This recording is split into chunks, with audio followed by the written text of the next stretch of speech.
Chapter 10. Shattered Dreams. The world around Clara seemed to recede, sounds muffling as if she were underwater. Faith's wails against her chest were the only thing anchoring her to reality as Elijah's retreating figure disappeared around the corner of the general store. Her lungs burned. Had she stopped breathing?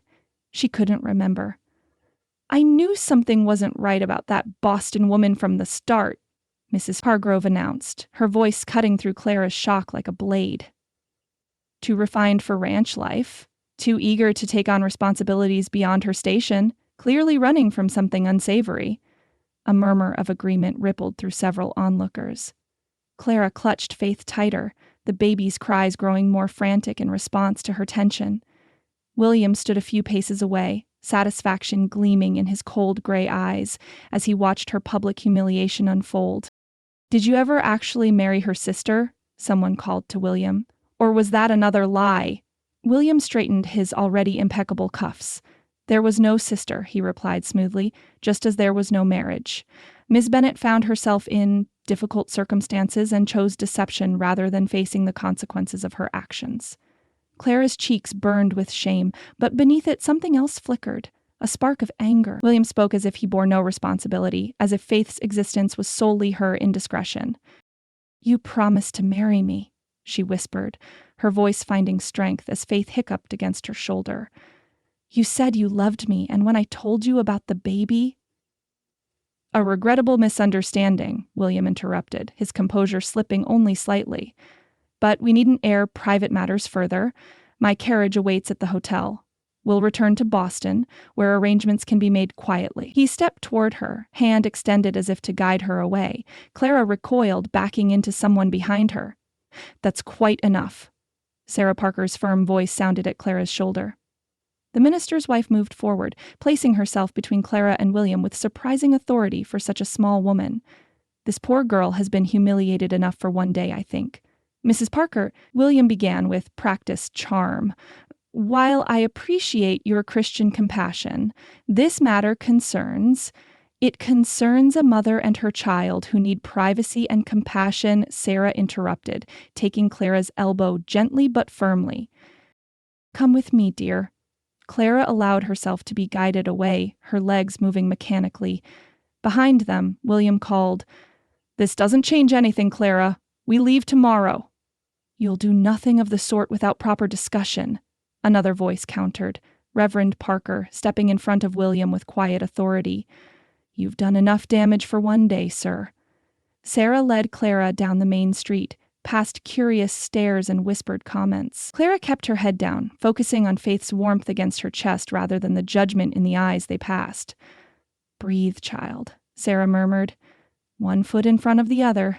That's all you need to manage just now." They turned behind the church, following a small path to the Parkers' modest home.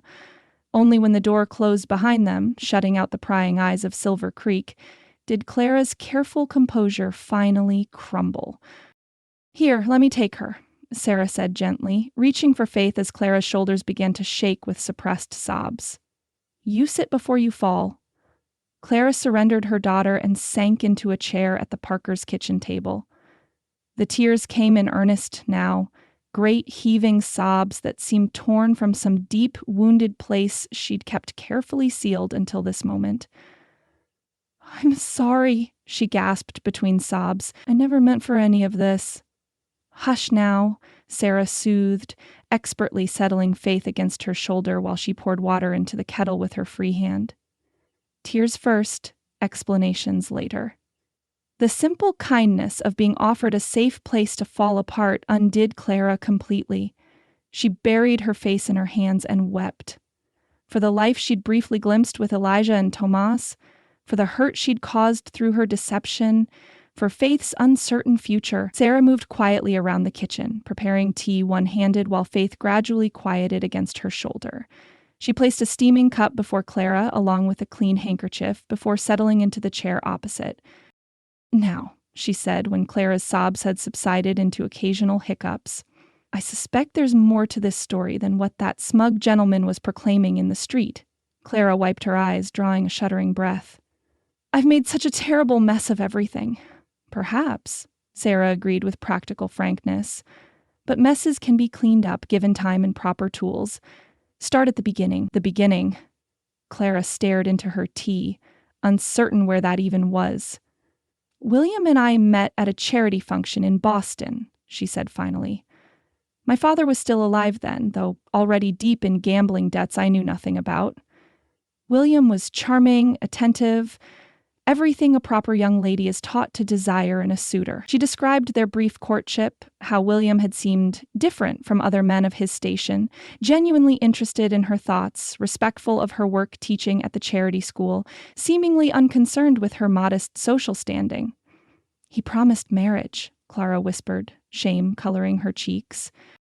Said he loved me, that his family's wealth meant we needn't wait for lengthy engagements. I believed him. Her voice faltered. I trusted him. Sarah nodded, her expression free of judgment. And when you discovered you were with child? He changed instantly, Clara said, bitterness edging her voice.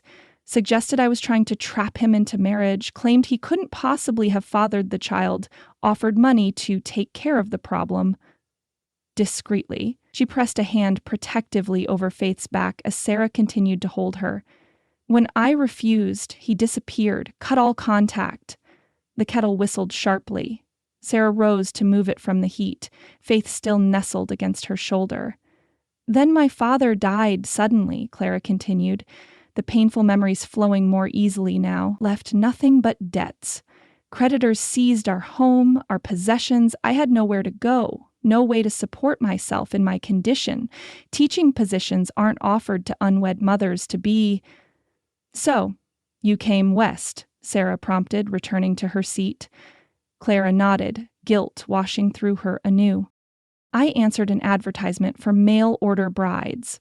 When I arrived in Silver Creek and learned there had been a mistake, that Elijah was expecting Clara Bennett, the widow with nursing experience, I should have told the truth immediately.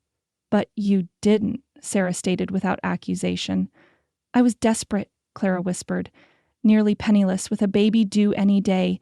The station master assumed I was the Clara Bennett from the letters. I just didn't correct him. She covered her face with her hands. I told myself it would be temporary, just until Faith was born and I could find proper work. But then, you fell in love, Sarah finished simply. Clara nodded miserably. With both of them. Elijah and Thomas. They became my family, or so I foolishly allowed myself to believe. And William, how did he find you? He never stopped looking, apparently. Clara's hands trembled as she lifted her teacup. Not out of concern for me, but because his father needs an heir. The Hartfords have suffered financial scandal recently. A legitimate grandchild would help restore their social standing. Sarah's normally gentle expression hardened. That man doesn't deserve to claim Faith. No, Clara agreed, a flash of maternal fierceness cutting through her despair. But what choice do I have now? Elijah will never forgive my deception. The town will demand my resignation as teacher. I have nowhere to go, no way to support Faith alone.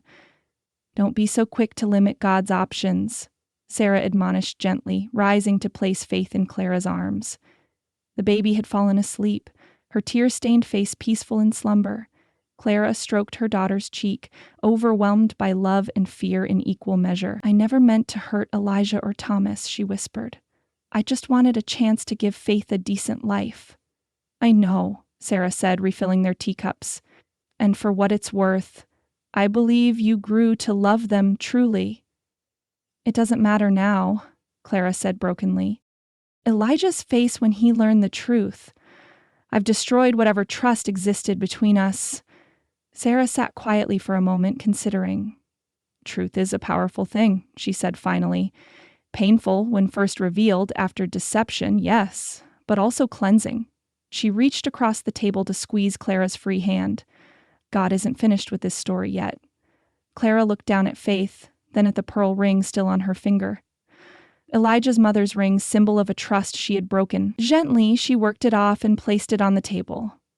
Perhaps not, she conceded, though hope felt like a luxury she couldn't afford.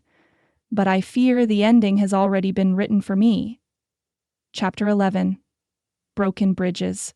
Clara folded the last of Faith's tiny gowns and tucked it into the borrowed dresser drawer, her fingers lingering on the soft fabric. The Parkers' spare room was small but tidy, with faded floral wallpaper and a narrow bed that squeaked whenever she shifted her weight. She'd made a little nest for Faith in a drawer lined with blankets, placed safely on the floor beside her bed. 3 days. 3 days since her world had shattered like glass beneath a boot heel. A soft knock interrupted her thoughts. Sarah Parker stood in the doorway, her kind face drawn with concern. "May I come in?" Clara nodded, smoothing her skirts as she sat on the edge of the bed. "Of course." Sarah settled beside her, the mattress dipping beneath their combined weight. She clasped her hands in her lap, hesitating. "I've had word from Mr. Holloway," she said finally. "The school board met last night." Clara's stomach tightened. "And?" "They've decided to suspend your teaching position until—" Sarah paused, clearly uncomfortable with the message she carried. "Until the matter is resolved," as they put it. The word struck Clara like a physical blow. She'd built a life here, stone by careful stone, and now watched it crumbling before her eyes. "I see." She forced steadiness into her voice. "And what constitutes resolution in their eyes, I wonder? My complete humiliation? Or perhaps Faith and I boarding the next train east?" Sarah reached for Clara's hand. "Don't think that way. Robert is speaking on your behalf. The board members respect him. But they don't respect me." Clara withdrew her hand and stood, moving to the window. Outside, late afternoon sunshine bathed the churchyard in golden light. "Not anymore. It's temporary," Sarah insisted. "People will come around." Clara didn't respond. Her gaze had caught on a figure across the street. William Bennett, emerging from the Silver Creek Hotel with that same confident stride she remembered all too well. Her formal note requesting time to collect her things from the Morgan Ranch had bought her 3 days' reprieve, but William had been relentless, taking a room at the town's only hotel and appearing wherever she went. "He's still here," she murmured. Sarah joined her at the window. "Has he approached you again?" "Every day." Clara's fingers curled around the worn wooden sill. "But I've managed to avoid being alone with him." Faith stirred in her makeshift crib, tiny fists waving. Clara moved to lift her, cradling the infant against her shoulder. "What does he want?" Sarah asked, though they both knew the answer. "Claims he wants to be a father to Faith." Clara pressed her lips to her daughter's downy head. "Though he showed precious little interest in fatherhood when he abandoned us in Boston." Sarah's expression darkened. "Men like that?" "Men like that believe the world exists to serve their whims," Clara finished. "My father warned me about William, but I was young and foolish enough to believe his pretty words." She shook her head. "I won't make that mistake again." The church bell rang that evening, calling the faithful to midweek prayer service. Clara had declined to attend, citing Faith's feeding schedule, but in truth she couldn't bear the thought of the sidelong glances, the whispers behind hands. Her Boston pride, what little remained of it, had found unexpected steel in adversity. She walked in the small garden behind the parsonage, Faith bundled against her chest. The evening air carried the scent of Sarah's herbs and the distant tang of wood smoke. Clara inhaled deeply, trying to clear her mind. "There you are." William's voice cut through her momentary peace. He stood by the garden gate, one hand resting on the latch. He had always been handsome, with his chiseled features and confident bearing, but Clara now saw the calculation in his eyes, the practiced charm of his smile. "The prayer meeting is at the church," she said coldly. "You've mistaken your destination." He smiled, that familiar crooked smile that once made her heart flutter. "I came for you, Clara.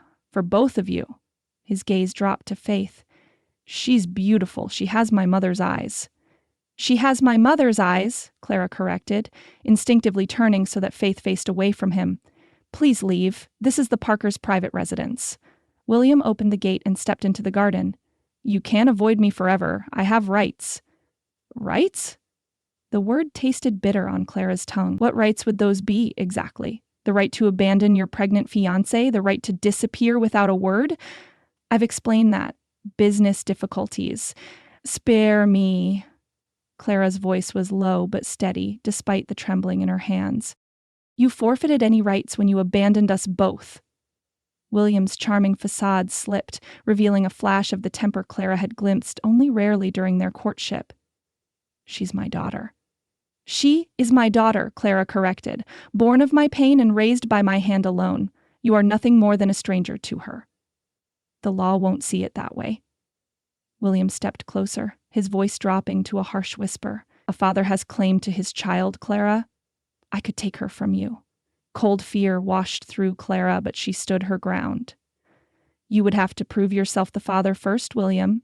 Are you prepared for the questions that would raise? The scrutiny of your character, your disappearance, your failure to provide a single penny for her care?"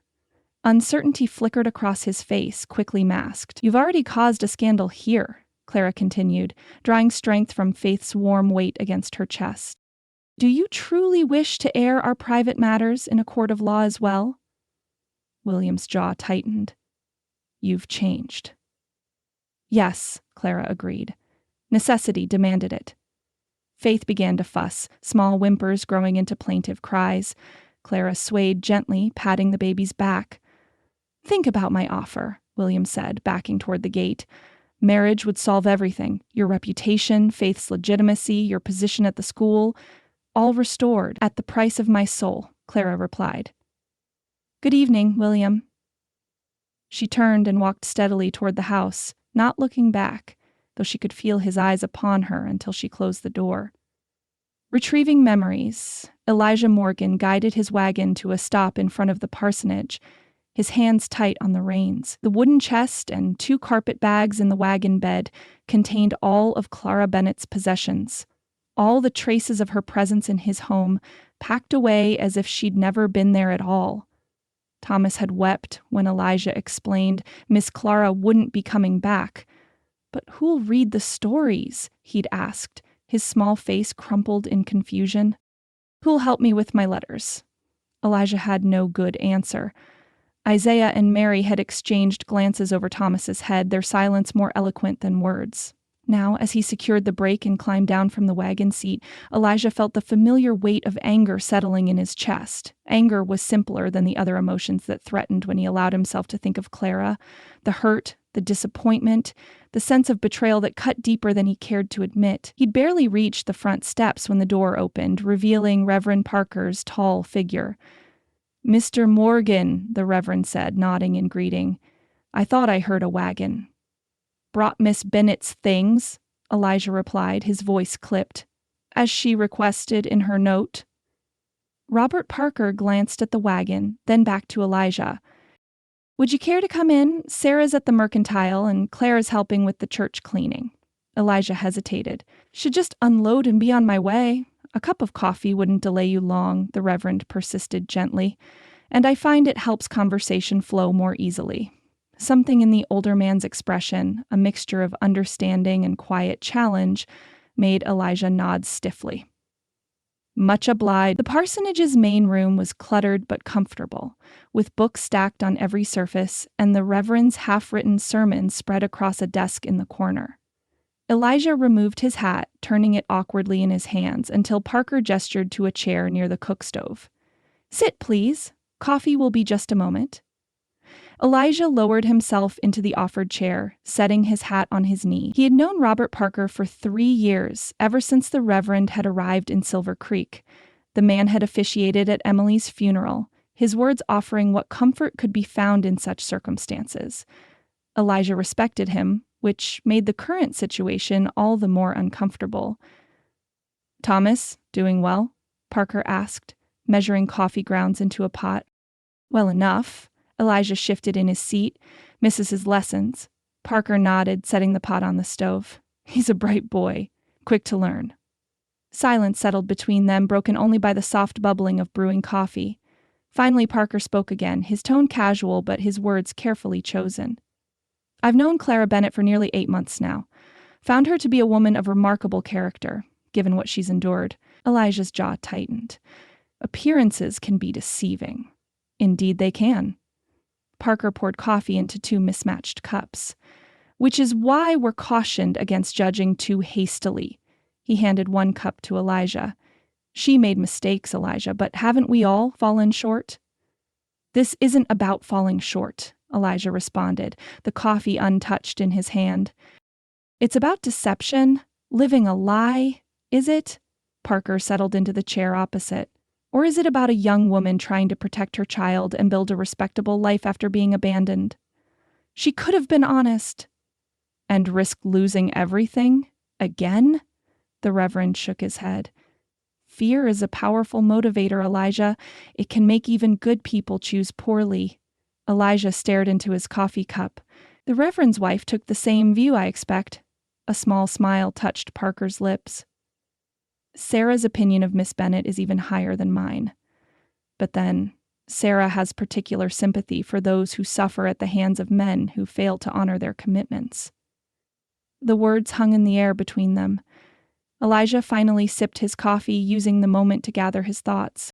Christ forgave the woman at the well, Parker continued quietly, defended the woman caught in adultery. His example seems clear enough.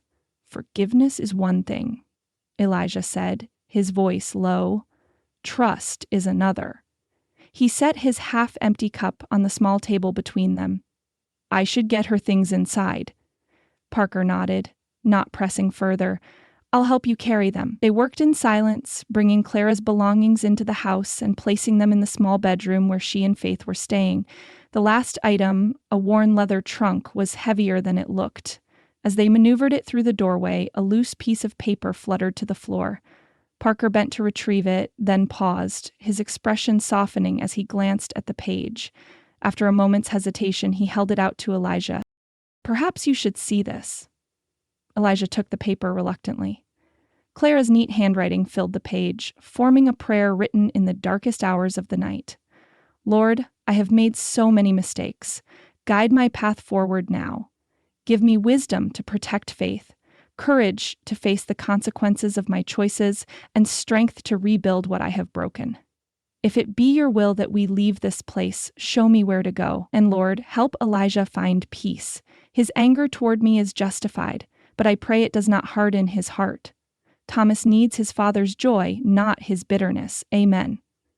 Something in the vulnerable honesty of her words caused Elijah's stern expression to falter. He refolded the paper carefully, placing it on the small bedside table where he'd found a Bible open to the Psalms. I should go, he said, his voice rougher than before. Thomas will be waiting. Parker walked him to the door. The school board's decision was hasty, he said. I've told them as much. Elijah nodded, settling his hat on his head. Appreciate the coffee, Reverend. As he climbed into his wagon and released the brake, Elijah found himself remembering Clara's face on that first morning at his ranch. How she'd stood in his kitchen, one hand protectively cradling her sleeping infant, eyes wide with apprehension but chin lifted in determination. The memory sat uncomfortably alongside his anger, like two stones grinding against each other. He flicked the reins, turning the wagon toward home, the setting sun casting long shadows across the road ahead. Thomas's plea. The spoon clattered against the bowl as Thomas pushed it away, his lower lip jutting out in stubborn refusal. Don't want it. Mary Washington sighed, her patient expression beginning to show strain after 5 days of the same battle. You need to eat, Thomas. Growing boys need their strength. I'm not hungry. The 4-year-old folded his arms across his chest, his dark curls tumbling over a forehead creased with determination. Elijah looked up from his own barely touched supper. Thomas, he said, his voice carrying a warning, mind your manners with Miss Mary. But I want Clara's stew, Thomas insisted, his voice dangerously close to a whine. She puts carrots in little pieces just how I like them. A heavy silence fell over the kitchen. Isaiah, seated next to his wife, exchanged a meaningful glance with Mary before focusing on his plate. Miss Clara isn't here, Elijah said finally, the words coming out harsher than he'd intended. Mary made this stew special for you, and you'll eat it. Thomas's eyes filled with tears. When is she coming back? And baby Faith, too. Elijah pushed back from the table. I told you. She's not. He stopped, seeing the genuine distress on his son's face. With effort, he gentled his tone. Finish what you can, son, then we'll get you ready for bed. Later, as the last light faded from the western sky, Elijah sat on the edge of Thomas's bed, the familiar ritual of bedtime prayers feeling hollow without Clara's gentle presence. Thomas knelt with his small hands pressed together, but his usual enthusiastic recitation of "Now I lay me down to sleep" was reduced to a distracted mumble. When the prayer ended, Thomas climbed beneath the quilt, but instead of settling down, he sat upright, fixing his father with an earnest gaze. "Papa?" "Yes, son?" Elijah smoothed the blanket, avoiding those penetrating eyes that sometimes seemed far too knowing for a 4-year-old. "Did Clara go away because she's bad?" The question caught Elijah off guard. "No, not because it's not that simple, Thomas." "Then why?" Thomas clutched his threadbare stuffed rabbit closer. "She didn't say goodbye. She wouldn't go without saying goodbye." Elijah's chest tightened. "Sometimes grown-ups have disagreements." "Did you have a fight?" Thomas's brow furrowed with childish concern. "Pastor says we're supposed to say sorry when we fight. It's more complicated than that." Elijah reached for the lamp on the bedside table, but Thomas's next words froze his hand in midair. "If Clara told a lie, can't you forgive her like you tell me God forgives us?" Elijah sat heavily on the edge of the bed, unprepared for his son's simple wisdom. The question pierced through the carefully constructed wall of righteous indignation he'd built around his heart. "It's complicated, son," he began, but Thomas interrupted, his voice carrying the clear certainty of childhood. "You said God makes families. He made us a family with Clara and Faith." The words hung in the room, challenging in their innocence. Elijah looked into his son's trusting eyes and found himself without an adequate response. "I miss her stories," Thomas continued, his voice growing sleepy despite his determination to press his point. "And she always tucks the blanket just right. And baby Faith makes those funny little noises." He yawned widely. "You said Mama watches from heaven.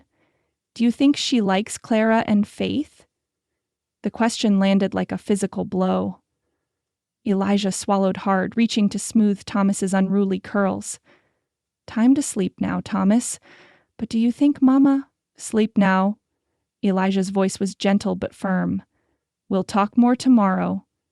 He sat beside the bed until Thomas's breathing deepened into the rhythmic pattern of sleep, the boy's small hand still clutching his rabbit. Only then did Elijah allow himself to move, rising quietly and extinguishing the lamp.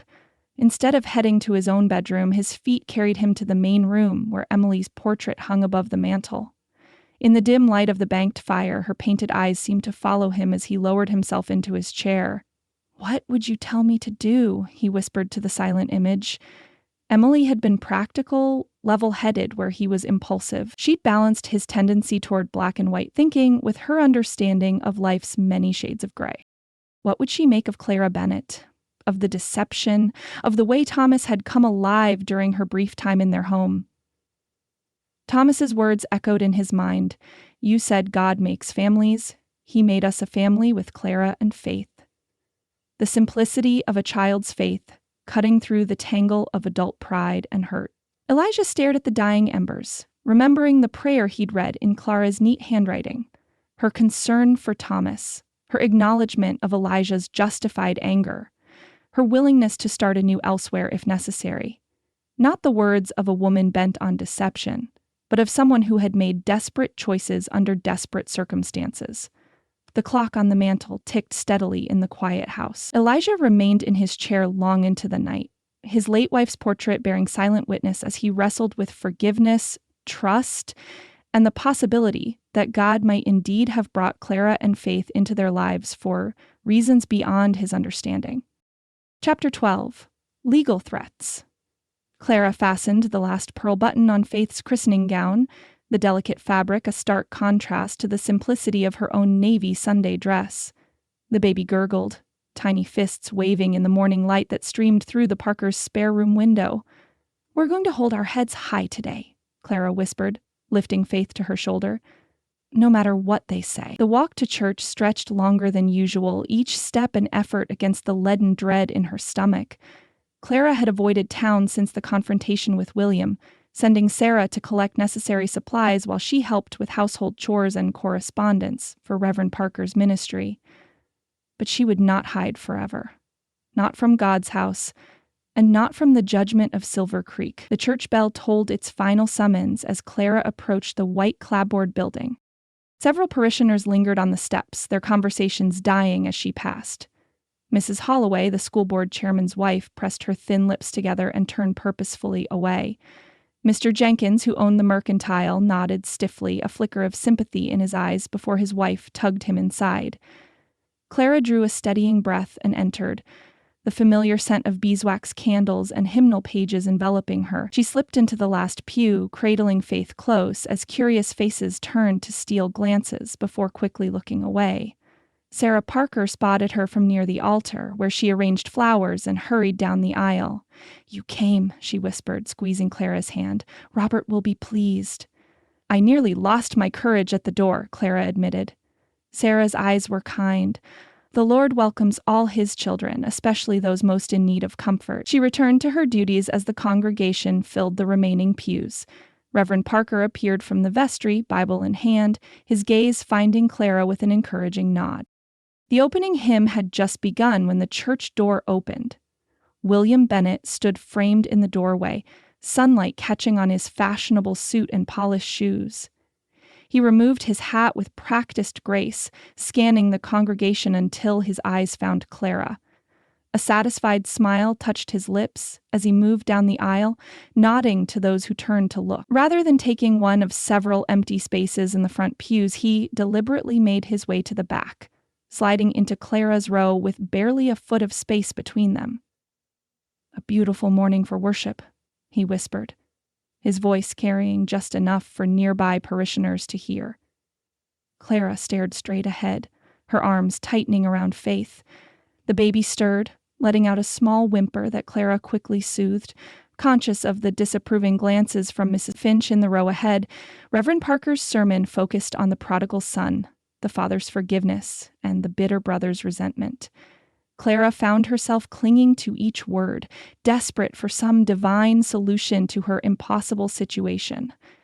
"The father in our parable didn't ask where his son had been," Parker said, his voice reaching the farthest corners of the church. "He didn't demand an accounting of every mistake. He simply rejoiced that what was lost had been found." William shifted beside Clara, reaching into his jacket. As the Reverend continued, he slid a thick envelope onto the pew between them. "For your consideration," he murmured. "I'll await your answer." Clara ignored the envelope and the man, focusing on the sermon's conclusion and the final hymn. Faith, remarkably, remained content throughout the service, her eyes wide at the music and candlelight. As the congregation rose for the benediction, William leaned closer. "Read it carefully, Clara. Your future depends on it." He slipped out before the final amen, leaving Clara to gather Faith in the mysterious envelope with trembling hands. Outside, she avoided the usual after-church socializing, nodding politely but continuing past the churchyard, where parishioners gathered in conversational clusters. She was nearly to the parsonage gate when Sarah caught up with her. "Clara, wait! What did that man give you?" Clara clutched the envelope, still unopened. "I don't know. Nothing good, I'm certain." They entered the parsonage kitchen, where Clara settled Faith in her makeshift cradle. Only then did she break the seal on the envelope, unfolding what appeared to be legal documents. Her eyes scanned the formal language, tripping over phrases that leapt from the page like accusations. "Petition for sole custody. Faith Bennett, infant daughter, on grounds of the mother's fraudulent misrepresentation. Evidence of immoral character. Concealment of illegitimate birth, deception of employer and community." The room tilted slightly as Clara gripped the edge of the table. Sarah, reading over her shoulder, gasped, "He can't possibly—" "He can." William's voice came from the doorway where he stood uninvited. "And I will, unless you're reasonable, Clara."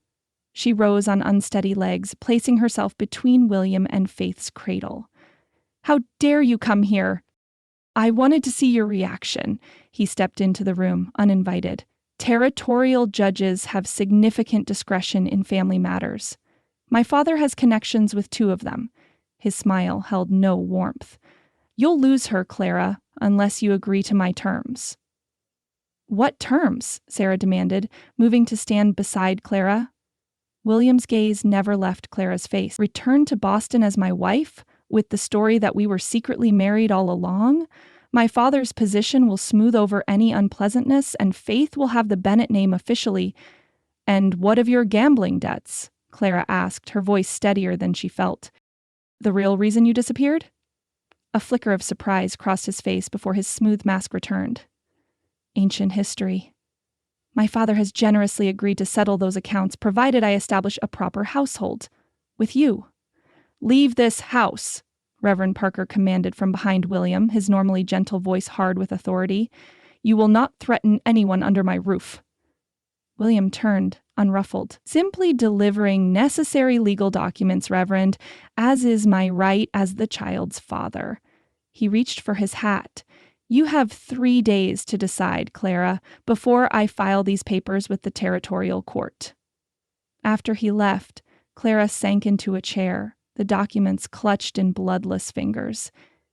He's bluffing, Sarah insisted, though uncertainty tinged her voice. Reverend Parker's expression was grave. I fear he may have legal standing, however distasteful his methods. He would take her from me. Clara's voice broke on the words, the horror of it settling like ice in her veins. To punish me for refusing him. Faith stirred in her cradle, innocent of the storm gathering around her. Clara rose to lift her, holding the baby close as if William might return at any moment to snatch her away. What can I do? She whispered, not expecting an answer, the cold weight of helplessness pressing against her chest. Desperate measures the next morning found Clara at Dr. Matthews' office, Faith asleep in her arms as she sat across from the physician's cluttered desk. The doctor had initially trained in law before turning to medicine, making him the closest thing Silver Creek had to legal counsel. It's a troubling situation, he said, adjusting his spectacles as he reviewed William's documents. Frontier courts take a pragmatic view of these matters. The law favors fathers in custody disputes, particularly when the mother is unmarried. Clara's heart sank. But he abandoned us. Surely that counts for something. It should. Dr. Matthews sighed, setting down the papers.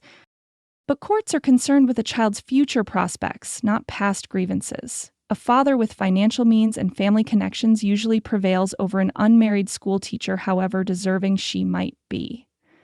Then Faith is lost to me. Clara's voice was hollow.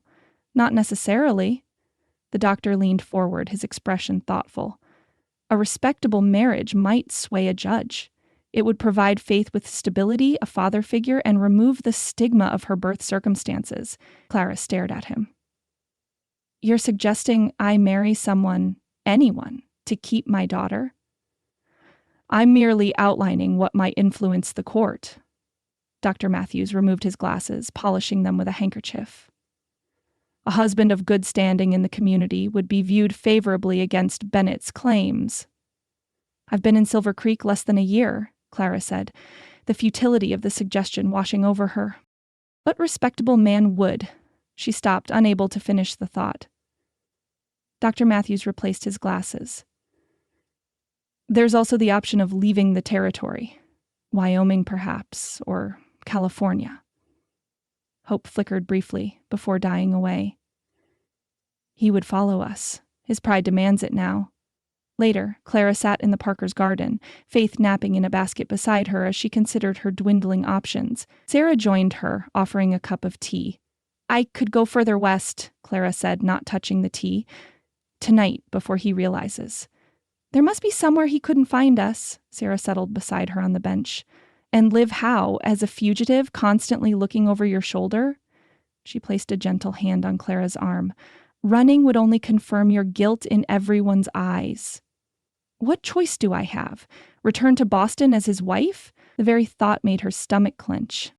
Live with a man who would use my child as leverage? There's always another path. Sarah's voice was soft but certain. We just need to find it. That night, after Faith was settled in her drawer cradle, Clara lit a lamp and pulled out Reverend Parker's stationery.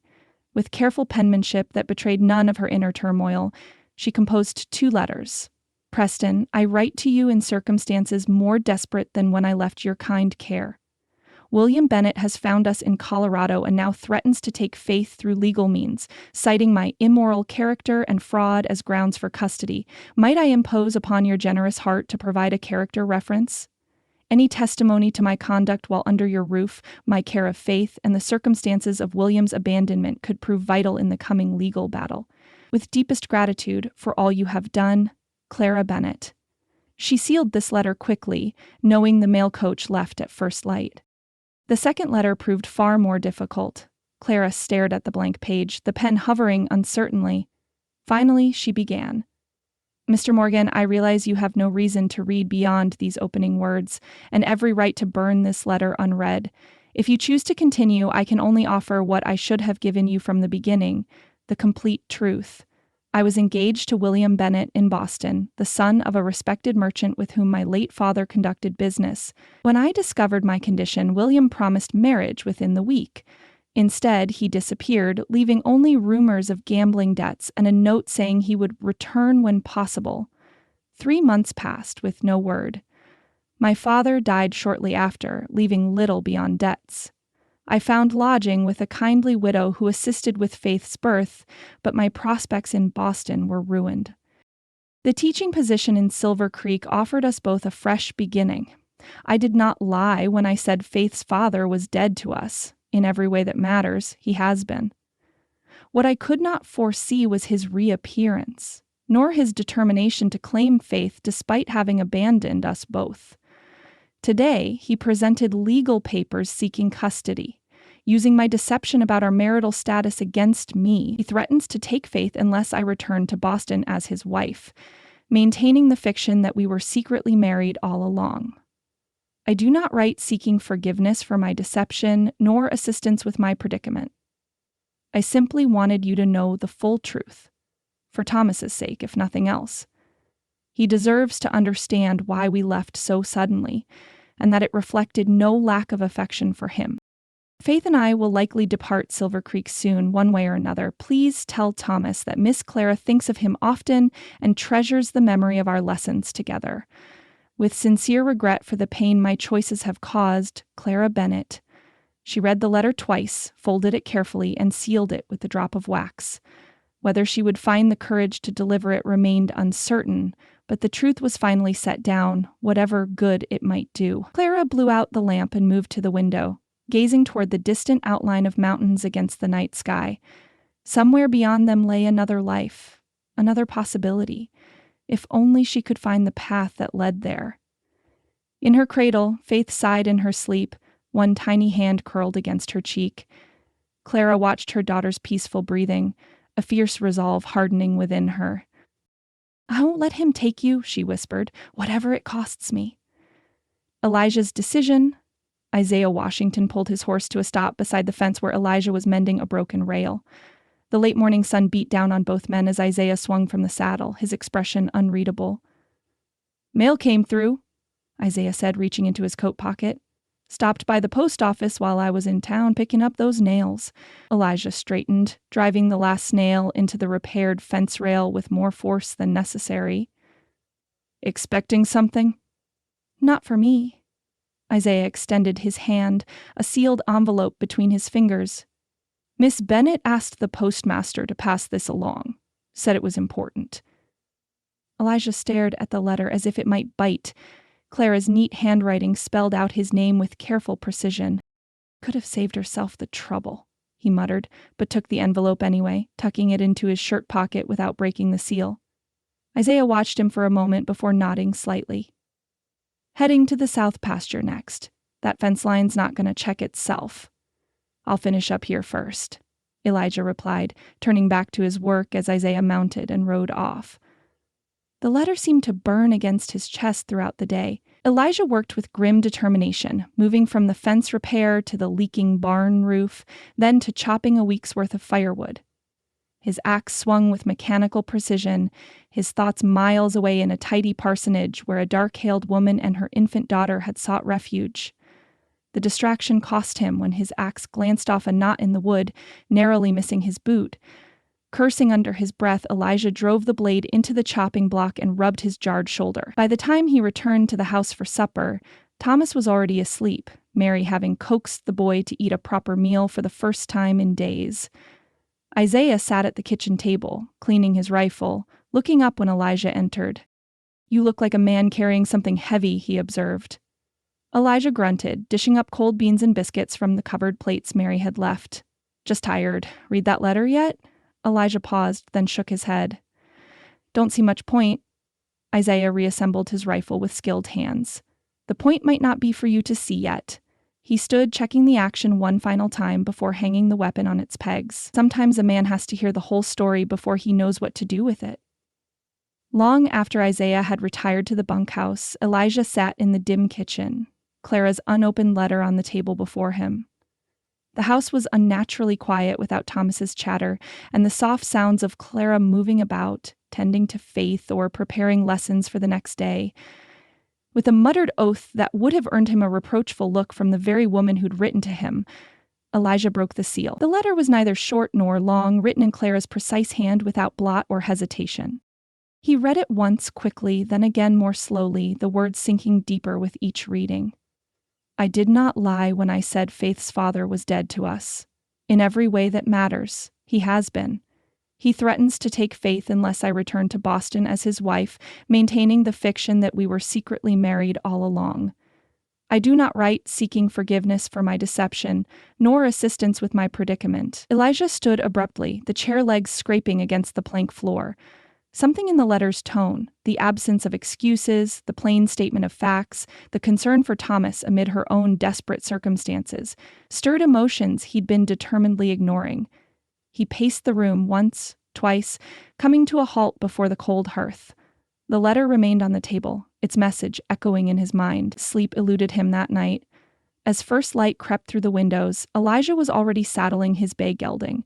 He left a brief note for Isaiah and Mary, asking them to mind Thomas for the day. Silver Creek was stirring to life when he rode in, shopkeepers sweeping boardwalks and a wagon loaded with supply barrels creaking toward the mercantile. Elijah tied his horse at the rail outside the Silver Creek Hotel, a 2-story building that was the town's claim to sophistication. The sleepy-eyed clerk at the desk straightened when Elijah approached, recognizing the rancher immediately. "Mr. Morgan, what can I do for you?" "Bennett?" Elijah said. "William Bennett. He's staying here." The clerk nodded. "Room 4, top of the stairs?" His expression turned knowing. "Been receiving quite a few visitors since he arrived. Seems like a man of business." Elijah found room 4 without difficulty. His knock was answered promptly by a man he'd seen only at a distance before, handsome in a polished way that seemed out of place on the frontier, dressed in a fine shirt despite the early hour. "Yes?" William's gaze assessed Elijah with cool detachment. "Morgan. Elijah Morgan." He didn't offer his hand. "Need a word." Recognition flickered in William's eyes. Ah, the rancher, Clara's employer. He stepped back with calculated courtesy. "Please, come in, though I confess I'm surprised by your visit." The hotel room was small but contained the best furnishings Silver Creek could offer. William's valise sat open on a stand, revealing clothes of quality that had never seen trail dust. "I understand you're making claims on Miss Bennett's child," Elijah said without preamble. William's smile didn't reach his eyes. "My child, Mr. Morgan. A fact Miss Bennett conveniently omitted during her time in your household." He moved to pour water from a pitcher into a basin. "Though I understand why a woman in her position might resort to such measures." "And what position would that be?" Elijah's voice was dangerously quiet. William splashed water on his face, patting it dry with a monogrammed handkerchief before answering. "Unmarried, destitute, desperate," he shrugged elegantly. "She's just a schoolteacher who got herself in trouble. The child needs a father with means and position." "The child has a mother who's cared for her since birth," Elijah countered. "While you were nowhere to be found."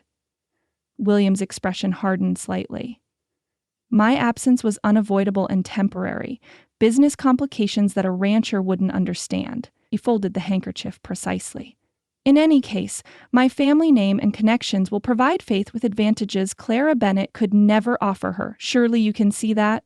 "What I see," Elijah said slowly, "is a man who abandoned his responsibilities once already." William's practiced charm slipped, revealing a flash of something colder. My personal affairs are hardly your concern, Mr. Morgan. Clara and I will resolve our situation privately. By threatening to take her child unless she marries you? By offering her the legitimacy she so desperately craves? William turned away, adjusting his collar in the small mirror above the washstand. The courts favor fathers, particularly those with means. Clara understands this, even if you don't. Something in his callous tone, the dismissive way he spoke of Clara, the casual certainty that his money would prevail over her devotion, ignited a protective fury in Elijah's chest. "You don't know the woman at all," he said quietly. William turned, his smile condescending. "I know her rather better than you, I assure you." The insinuation hung in the air between them. "Now, if you'll excuse me, I have correspondence to complete before meeting with my attorney." Elijah said nothing more. His silence seemed to unnerve William more than words might have. He left without another word, his boots echoing on the hotel's wooden stairs as he descended. Outside, the morning had brightened, the main street now busy with wagons and townspeople. Elijah untied his horse and swung into the saddle, but instead of turning toward the trail that led back to his ranch, he guided the bay in the opposite direction, toward the white steeple of the church and the parsonage beyond it. Chapter 13. Winter's Warning. Clara pinned a worn shawl around her shoulders as she lifted Faith's basket. "Ready for our rounds, little one?" Faith answered with a gurgle, waving plump fists in the cool morning air. Clara bent to kiss her daughter's forehead before stepping out into the Parkers' yard, where frost glittered across the browning grass like scattered diamonds. 3 weeks had passed since William's legal threat, the court date looming 2 weeks hence. Clara's legal options remained few, but her spirit had found new resolve. If Silver Creek would judge her, let them judge her by her actions now, not merely her past mistakes. She'd taken to accompanying Sarah on parish visits, tending to elderly widows, and reading scripture to the bedridden. Today they would visit Mrs. Carpenter, whose arthritis had worsened with the changing weather. "You're becoming quite the missionary," Sarah teased gently as they walked the path leading from town. "Mrs. Whitman asked specifically for you yesterday." Clara adjusted Faith's blanket against the morning chill. "Her eyesight is failing. Anyone willing to read her son's letters would receive the same welcome. It's more than that." Sarah pointed toward a flock of geese arrowing south across the pale sky. "People respect how you faced adversity. That counts for something in a place where winter tests everyone's mettle." They paused to watch the birds, their honking calls carrying on the wind. Other signs of the approaching season surrounded them: cattle in the distant pastures sprouting shaggy winter coats, squirrels darting frantically between trees with cheeks bulging with provisions. "Dr. Matthews says this winter will come early," Sarah remarked. "His rheumatism never lies, and the Arapaho hunters who traded at the mercantile last week spoke of heavy snow already in the high country." "Do such early storms usually reach the valley?" Clara asked, thinking of the drafty parsonage and her dwindling savings. "Not often, but he's concerned about this one." Sarah adjusted her own shawl. "Robert has asked the men to check the church root cellar and ensure it's stocked in case people become stranded in town." Their visit with Mrs. Carpenter lasted longer than planned, the elderly woman eager for company as the darkening sky promised rain. By the time they headed back to town, Clara needed to purchase milk and flour for the parsonage. "I'll meet you at home," she told Sarah, steering toward the mercantile while her friend continued toward the church where Reverend Parker was counseling a young couple. Silver Creek's main street bustled with unusual activity. Wagons loaded with winter provisions, families from outlying homesteads completing errands before weather made travel difficult. Clara had nearly reached the mercantile steps when she froze, her heart stuttering. Across the street, Elijah Morgan emerged from the saddler's shop, his arms full of packages. Even from a distance, she could see the weariness in his posture, the new lines etched around his mouth. He secured his purchases to his saddle, then turned, his gaze sweeping the street until it collided with hers. For one breathless moment, they simply looked at each other across the bustling thoroughfare. Clara couldn't have moved if the building behind her had caught fire. Elijah's expression remained unreadable, but he nodded, a stiff, bare acknowledgement before turning away. Clara clutched Faith's basket tighter, suddenly aware that Thomas wasn't with his father. The boy was a constant shadow to Elijah during town visits. his excited chatter floating across streets and store aisles. His absence spoke volumes. Inside the mercantile, Clara selected her items mechanically, her thoughts still with the absent child who had drawn pickets and houses for her just a month ago. "Penny for your thoughts, Miss Bennet." Mrs. Jenkins, the storekeeper's wife, stood beside her, a sympathetic smile softening her usually reserved demeanor. "I was just wondering about Thomas Morgan," Clara admitted. "I noticed he isn't with his father today." "Poor mite's been sick these 3 days," Mrs. Jenkins said, lowering her voice. "Fever and cough. Mr. Morgan's beside himself with worry." "Who's caring for him?" Clara asked, concern sharpening her voice. "Mrs. Billings from the neighboring farm." Mrs. Jenkins shook her head. "Kind enough, but 6 children of her own means the boy gets little individual attention. My George took extra honey and lemons out yesterday, said the child was asking for you." The simple words pierced Clara's heart like a physical blow. She completed her purchase quickly, her mind filled with images of Thomas, feverish and frightened, asking for comfort she couldn't provide. Back at the parsonage, she found Sarah pinning laundry indoors, dark clouds having finally released their burden in a steady, cold rain. "You're soaked through," Sarah exclaimed. "Come warm yourself by the stove." Clara set her basket down, carefully lifting Faith out. "I heard Thomas Morgan is ill." Sarah nodded, her expression troubled. "Reverend Parker mentioned it. Apparently Isaiah rode for the doctor yesterday when the fever spiked." She hesitated. "They say he calls for you in his sleep." Clara turned away, blinking rapidly. "He's a child. He doesn't understand adult complexities." "No," Sarah agreed softly. "Children see only with their hearts." That night, Clara stood at the window long after Faith had fallen asleep, watching the rain turn to sleeting crystals that tapped against the glass like restless fingers. Somewhere across the valley, a small boy with unruly curls burned with fever, perhaps even now calling her name. She pressed her hand against the cold glass, her breath forming ghost circles on its surface. "Get well, Thomas," she whispered. "Please get well." School concerns. The rain cleared the following morning, though dark clouds lingered on the northern horizon. Clara wrapped Faith securely and ventured to the churchyard, where Sarah had organized a collection of preserved goods for elderly parishioners. She was sorting jars of fruit when a shadow fell across the table. Mrs. Turnbull, whose farm lay 3 miles east, stood clutching the hands of her twin daughters, Abigail and Amanda. "Miss Bennet?" The woman nodded, her weathered face serious beneath a practical bonnet. "Might I have a word?" Clara wiped her hands on her apron. "Of course, Mrs. Turnbull." The woman drew a deep breath. "It's about the girls' education. Winter's coming early this year, and they've only just mastered their letters." She glanced down at her daughters, both watching Clara with identical brown eyes. "We'd hoped to continue their lessons, somehow." Clara's heart sank. "I'm afraid the school board—" "We know about that business," Mrs. Turnbull interrupted, lowering her voice. "John and I don't hold with gossip. What matters to us is our girls learning their sums and reading before spring planting." Before Clara could respond, another voice joined the conversation.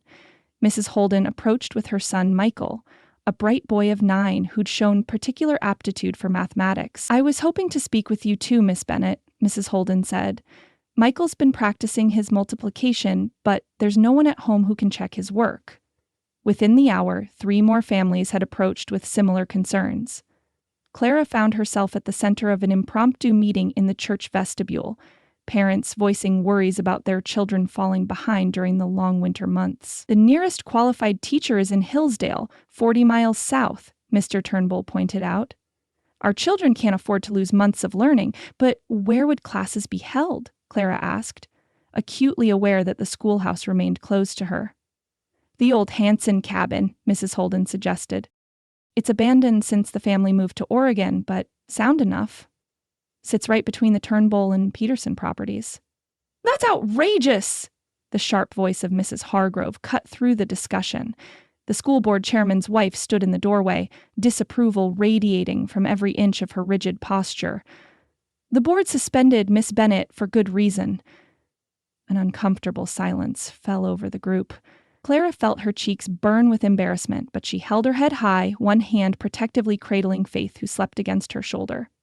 With respect, Mrs. Hargrove, Mr. Jenkins said, stepping forward from where he'd been quietly observing.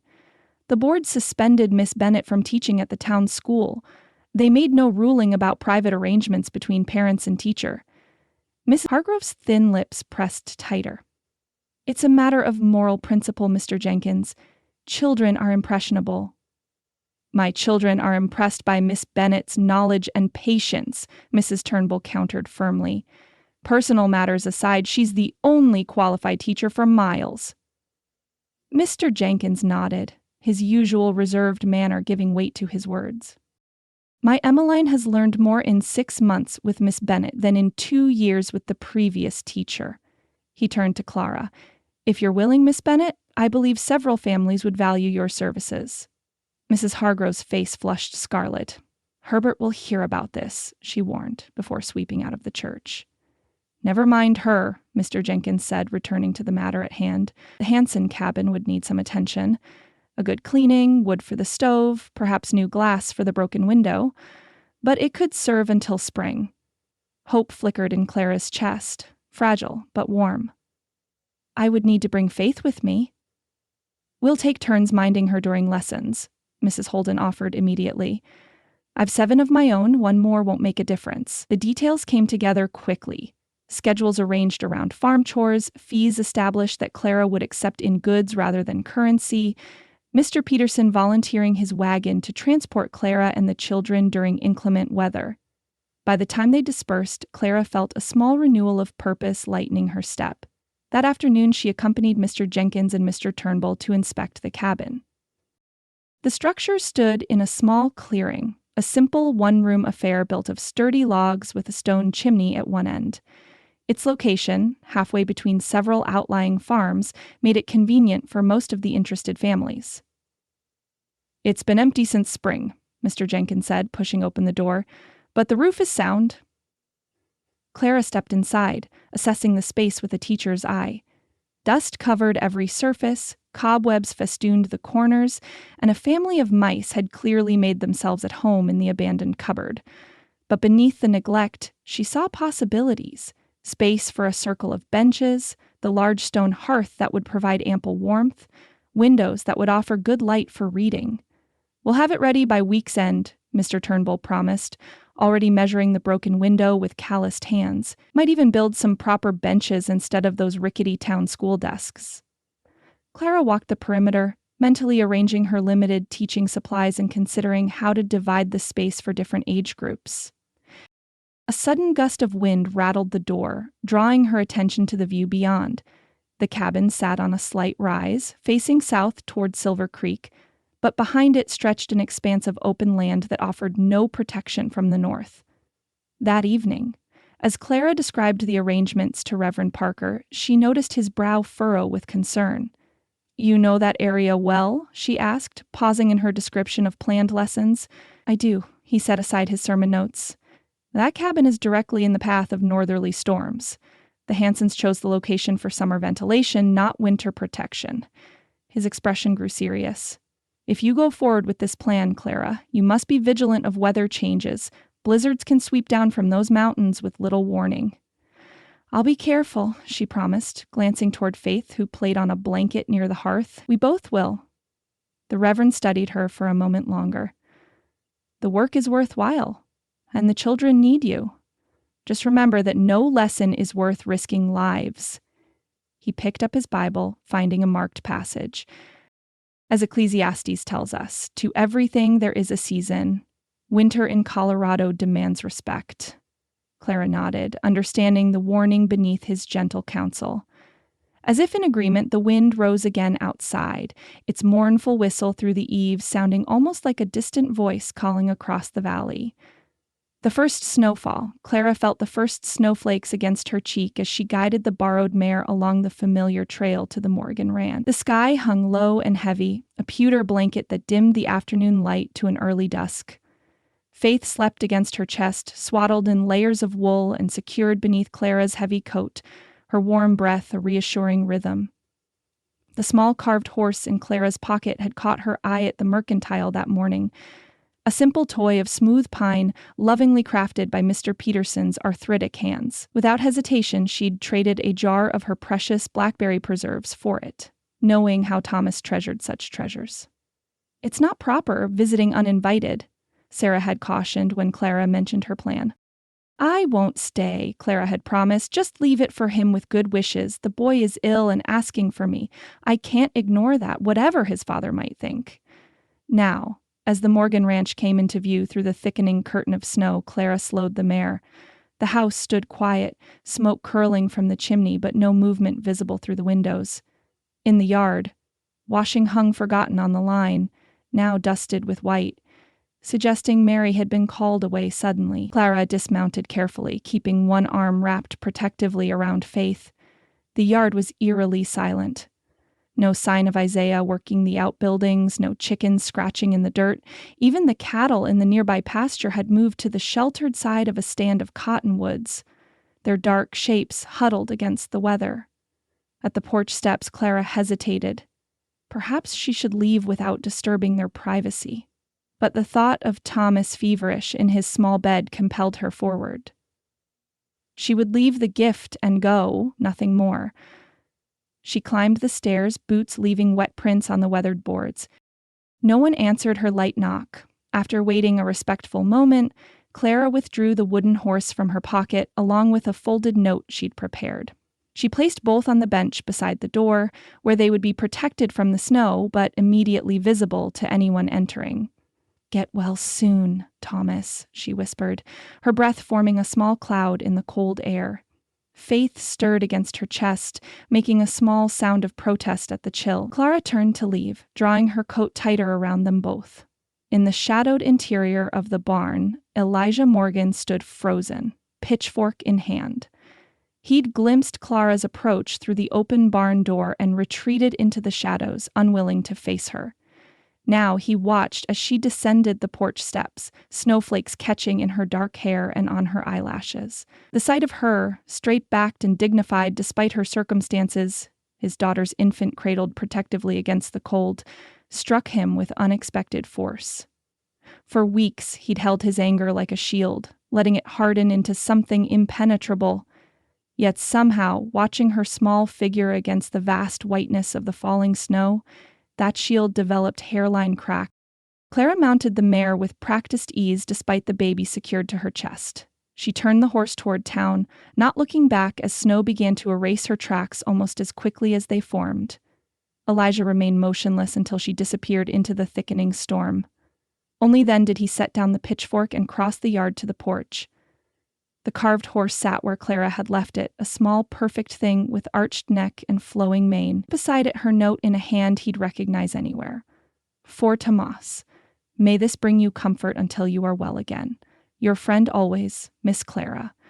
Simple words, utterly devoid of the self-pity or manipulation he might have expected, just genuine concern for a child who missed her. Elijah pocketed both items and returned to the house where Mrs. Billings bustled about the kitchen, preparing a mustard plaster for Tomas's chest. Isaiah and Mary had gone to town for more medicine, leaving the neighbor woman to watch over the sick child. "Any change?" Elijah asked, hanging his coat by the door. Mrs. Billings shook her head, her round face creased with genuine concern. "Fever's holding steady, but he's restless, calling out in his sleep." Elijah nodded his thanks and moved down the short hallway to Thomas's room. The boy lay small and vulnerable in his bed, cheeks flushed with fever, dark curls damp against his forehead. Elijah sat beside him, placing a calloused hand against his son's hot skin. "Papa?" Thomas's eyes fluttered open, glazed and unfocused. "I'm here, son." Elijah reached for the cup of water on the bedside table. "Think you can drink a little?" Thomas sipped obediently before sinking back against the pillows. His gaze drifted toward the window where snow fell in a steady white curtain. "Is it Christmas?" "Not yet, little man." Elijah smoothed back the boy's hair. "Still a few weeks to go." Thomas's face crumpled slightly. "Will Clara and Faith come for Christmas?" The innocent question pierced deeper than any accusation. "I don't know, son." "I want them to." Thomas's eyes drifted closed. "Clara said we'd make paper stars and chains for the tree. She promised." Elijah swallowed hard. Got something for you. He withdrew the carved horse from his pocket. Look here. Thomas's eyes opened again, lighting briefly at the sight of the toy. A horse, he whispered, small fingers closing around it. Like Shadow. Just like Shadow, Elijah agreed, not mentioning who had brought it. You rest now. Mrs. Billings is making something to help your cough. But Thomas was already drifting back to feverish dreams, the wooden horse clutched in his hand. By evening, the gentle snowfall had transformed into something more ominous. Wind drove the flakes horizontally past the parsonage windows, accumulating in drifts against the north-facing walls. Clara stood at the window, watching the storm's fury with growing concern. Do you think the children will be able to travel tomorrow? She asked, turning to where Reverend Parker sat reading by the fire. He looked up, considering. The Peterson farm is closest to the cabin, perhaps 3 miles. The Turnbulls have the farthest journey at nearly 5. Perhaps we should postpone, Clara suggested, thinking of small figures struggling through snowdrifts. Let's see what morning brings. Reverend Parker marked his place in his Bible. These early storms often blow themselves out by dawn. I've asked Mr. Jenkins to spread word if the roads become impassable. Clara nodded, returning to her preparations at the kitchen table. She'd spent hours organizing lessons for different skill levels, copying reading exercises onto precious paper, and preparing slates for those who would share. Teaching in a one-room setting with mixed ages would be challenging, but not unfamiliar. Her first position in Boston had been similar. Faith lay in her cradle nearby, contentedly gumming a wooden teething ring. Clara glanced at her daughter, marveling at how she'd grown in just a few months. Her fine hair had darkened to a rich brown, and her eyes, Clara's own green-tracked movement with increasing awareness. What a pair we are, Clara murmured, stroking Faith's petal-soft cheek, finding our way together. Sarah entered from the back room, arms full of quilts. I've found these extras, she said, setting them on a chair. You should take them to the cabin. No telling how long it will take for the old place to warm properly. Clara smiled her thanks. You've both been so kind, I don't know how I'll ever repay you. By teaching those children, Sarah replied simply. And by keeping faith that God's plan for you and Faith is greater than your current trials. The wind howled more forcefully, rattling the windows in their frames. Clara couldn't help but think of the exposed cabin with its newly repaired glass and hastily chopped firewood. Would it be warm enough for small fingers to form letters? Would the roof truly keep out the driving snow? I should have asked Mr. Turnbull for more wood, she fretted, gathering papers into a leather portfolio, her father's last gift before his death. Isaiah Washington delivered another cord this afternoon, Reverend Parker said, surprising her. Said Mr. Morgan insisted upon it as his contribution, though he wished to remain anonymous. Clara's hand stilled. Elijah sent firewood? A substantial amount. Parker exchanged a meaningful glance with his wife. Enough to last several weeks, by my estimation. Clara resumed her sorting, trying to ignore the sudden quickening of her pulse. What did it mean? Practicality, most likely. Elijah would not want children to suffer, whatever his feelings toward their teacher. The storm's picking up, Sarah observed, moving to close the heavy curtains against drafts. I pray everyone is safely home tonight. Miles away, in the Morgan ranch house, Elijah paced the main room as Thomas's coughing echoed from the bedroom. Dr. Matthews had finally arrived an hour earlier, his buggy nearly overturned in a snowdrift a quarter mile from the house. Bronchial inflammation, the doctor had pronounced after examining the boy. Concerning, but not unusual.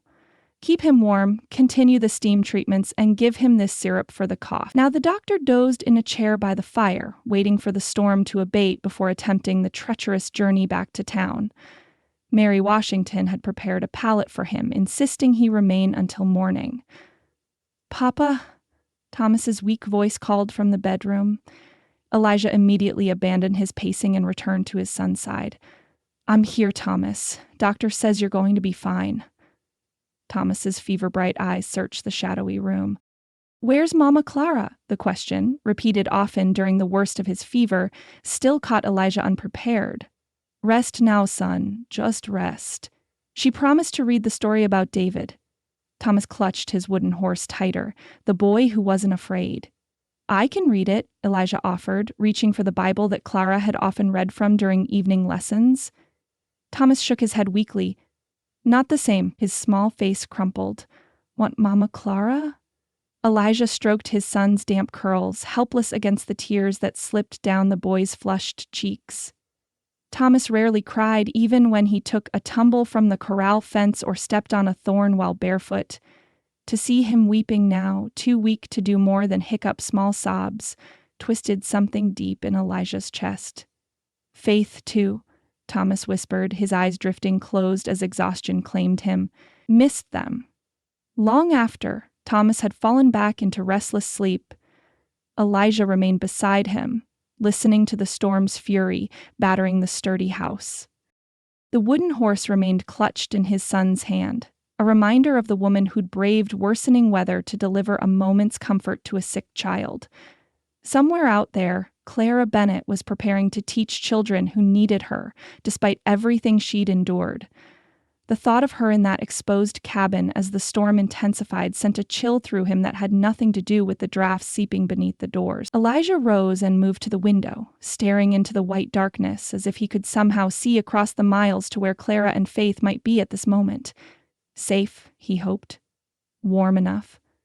The woman had already endured more than her share of storms, both literal and figurative. Thomas coughed again in his sleep, the sound rattling deep in his chest. Mama Clara, he murmured, the words slipping out between labored breaths. Come home.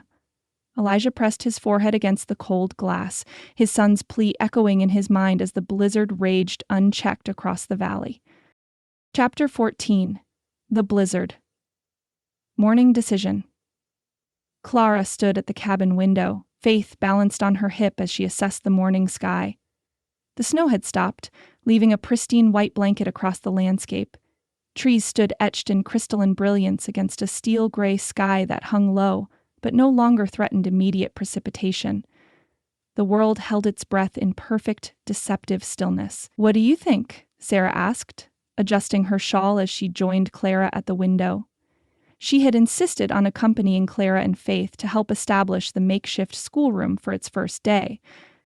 The road seemed passable, Clara observed, noting the tracks where Mr. Peterson's wagon had already broken through the fresh snow to deliver firewood at dawn, and the families are counting on these lessons before deep winter sets in.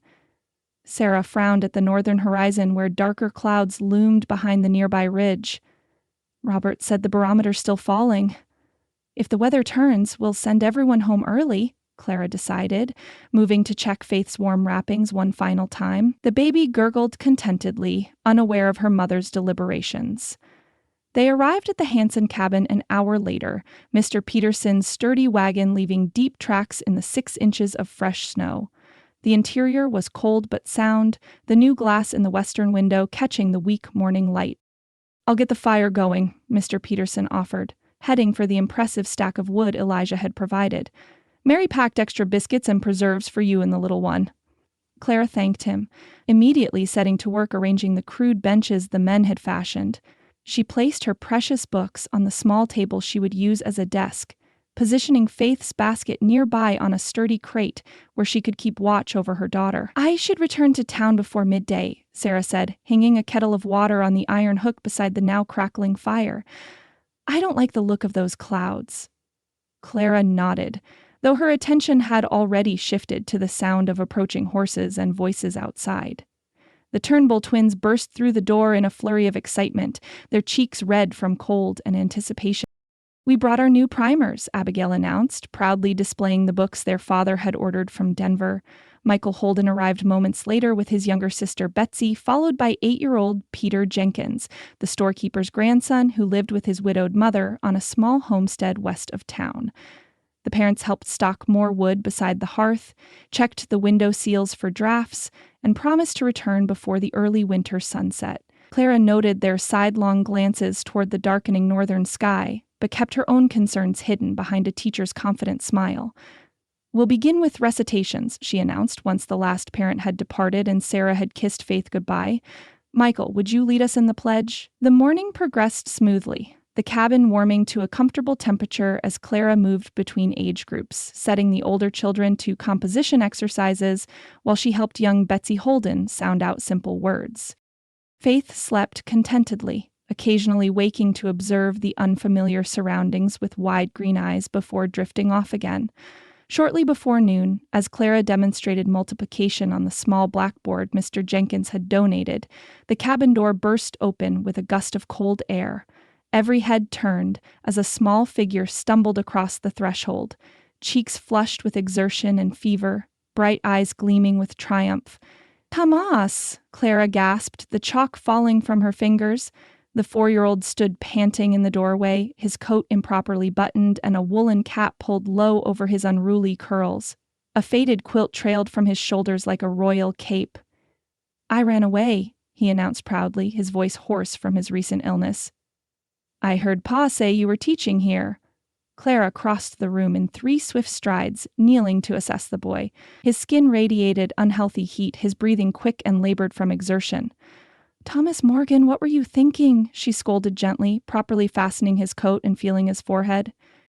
"You're still recovering from fever." "Wanted to see you," he replied simply. "And Faith?" His gaze moved to the basket where the baby now watched with curious eyes.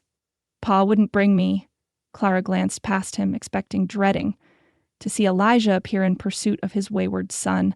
Instead, she saw only swirling white where clear skies had been just hours earlier. The peaceful morning had vanished, replaced by a horizontal rush of snow already obliterating any trace of the path Thomas must have followed. "Children," she said, keeping her voice deliberately calm as she closed and bolted the door. "It seems we'll be continuing our lessons through the afternoon. The weather has turned." Thomas coughed, the sound alarmingly deep in his small chest. "Pa was fixing the barn roof," he explained, allowing Clara to lead him toward the fire. "I said I was going to nap. Then I left through the kitchen door." Clara's heart sank. Thomas had managed to walk over a mile in his weakened state, and now the blizzard had returned with a vengeance, cutting off any possibility of returning him to his frantic father. Elijah might not even realize his son was missing until he checked on him, which could be hours from now. "You're very brave," she told Thomas, unwrapping his wet outer clothes and settling him on a bench near the hearth, "but also very foolish to travel alone in winter." He offered a weak smile, clearly exhausted by his adventure. "Not alone," he corrected. "God was with me. You taught me that." Clara swallowed the lump in her throat. "Indeed he was. Now rest while I check on our supply." She turned to find the other children watching with wide eyes, the reality of their situation beginning to dawn on their young faces. "Are we trapped, Miss Bennett?" Michael asked, his 11-year-old's perception cutting straight to the truth. Clara met his gaze steadily. "We're safe and warm, which is the most important thing. The storm will pass, and your parents know you're here with me." She glanced at Thomas, now leaning tiredly against the bench. "For now, we'll continue with our lessons and make the best of our situation." The brave smile she offered her students concealed the worry blooming in her chest as the wind's howl intensified, rattling the newly repaired windows with growing ferocity. Trapped. An hour later, Clara stood at the cabin's single window facing south toward town, peering into a world transformed into a chaotic whirl of white. The deceptive calm of morning had been the eye of the storm passing over, and now the blizzard had returned with redoubled fury. Visibility extended barely 10 feet beyond the glass, the landscape beyond lost in a blinding curtain of snow and wind. She turned back to the cabin's interior, taking stock of their situation. Thomas had fallen asleep on a pallet she'd made near Faith's basket, his breathing still worryingly labored, though his small hand rested protectively near the baby's blanket. The other children sat at their improvised desks, casting occasional nervous glances toward the howling storm outside. "Miss Bennett!" Abigail Turnbull raised her hand, her twin sister huddled close beside her. "Will our pa be able to find us?" Clara smiled reassuringly. "Your father is a skilled frontiersman, but he won't need to brave this storm. We have shelter, warmth, and provisions until the weather clears." Those provisions, Clara knew, were more limited than she'd let on. The firewood was plentiful, thanks to Elijah's unexpected generosity, but food was another matter. Each child had brought a midday meal. biscuits, dried apple slices, jerky, and slices of cold ham, and Clara had packed extra for herself and Faith. It would suffice for a day, perhaps two if carefully rationed, but no longer. Faith began to fuss, her normal feeding time approaching. Clara gathered her from the basket, settling into the crude rocking chair Mr. Turnbull had crafted in one corner of the cabin. "Michael," she called to her oldest student, "would you please lead the others in their spelling practice? Page 13 in your primer." As she nursed Faith beneath a modest blanket, Clara's mind raced through their options. The Hansen cabin sat exposed to the full force of the northern wind, its location chosen for summer ventilation rather than winter protection, just as Reverend Parker had warned. Already snow was drifting against the northern wall, the wood creaking under the storm's assault. Thomas stirred on his pallet, coughing in his sleep. Clara frowned at the flush still evident in his cheeks. The fever hadn't fully released its grip, and now he'd exhausted himself with his trek through the snow. What must Elijah be thinking? Had he discovered his son's absence yet? The thought of his panic sent a wave of sympathetic dread through her. Once Faith was settled, Clara organized the children into constructive activities. The younger ones gathered around her for a story, while Michael and Peter practiced their multiplication tables, scratching figures on their slates with precious chalk stubs. "We're going to play a new game," she announced after the story concluded. "We'll call it Survival School. Each of you will have special responsibilities to help us manage until the storm passes."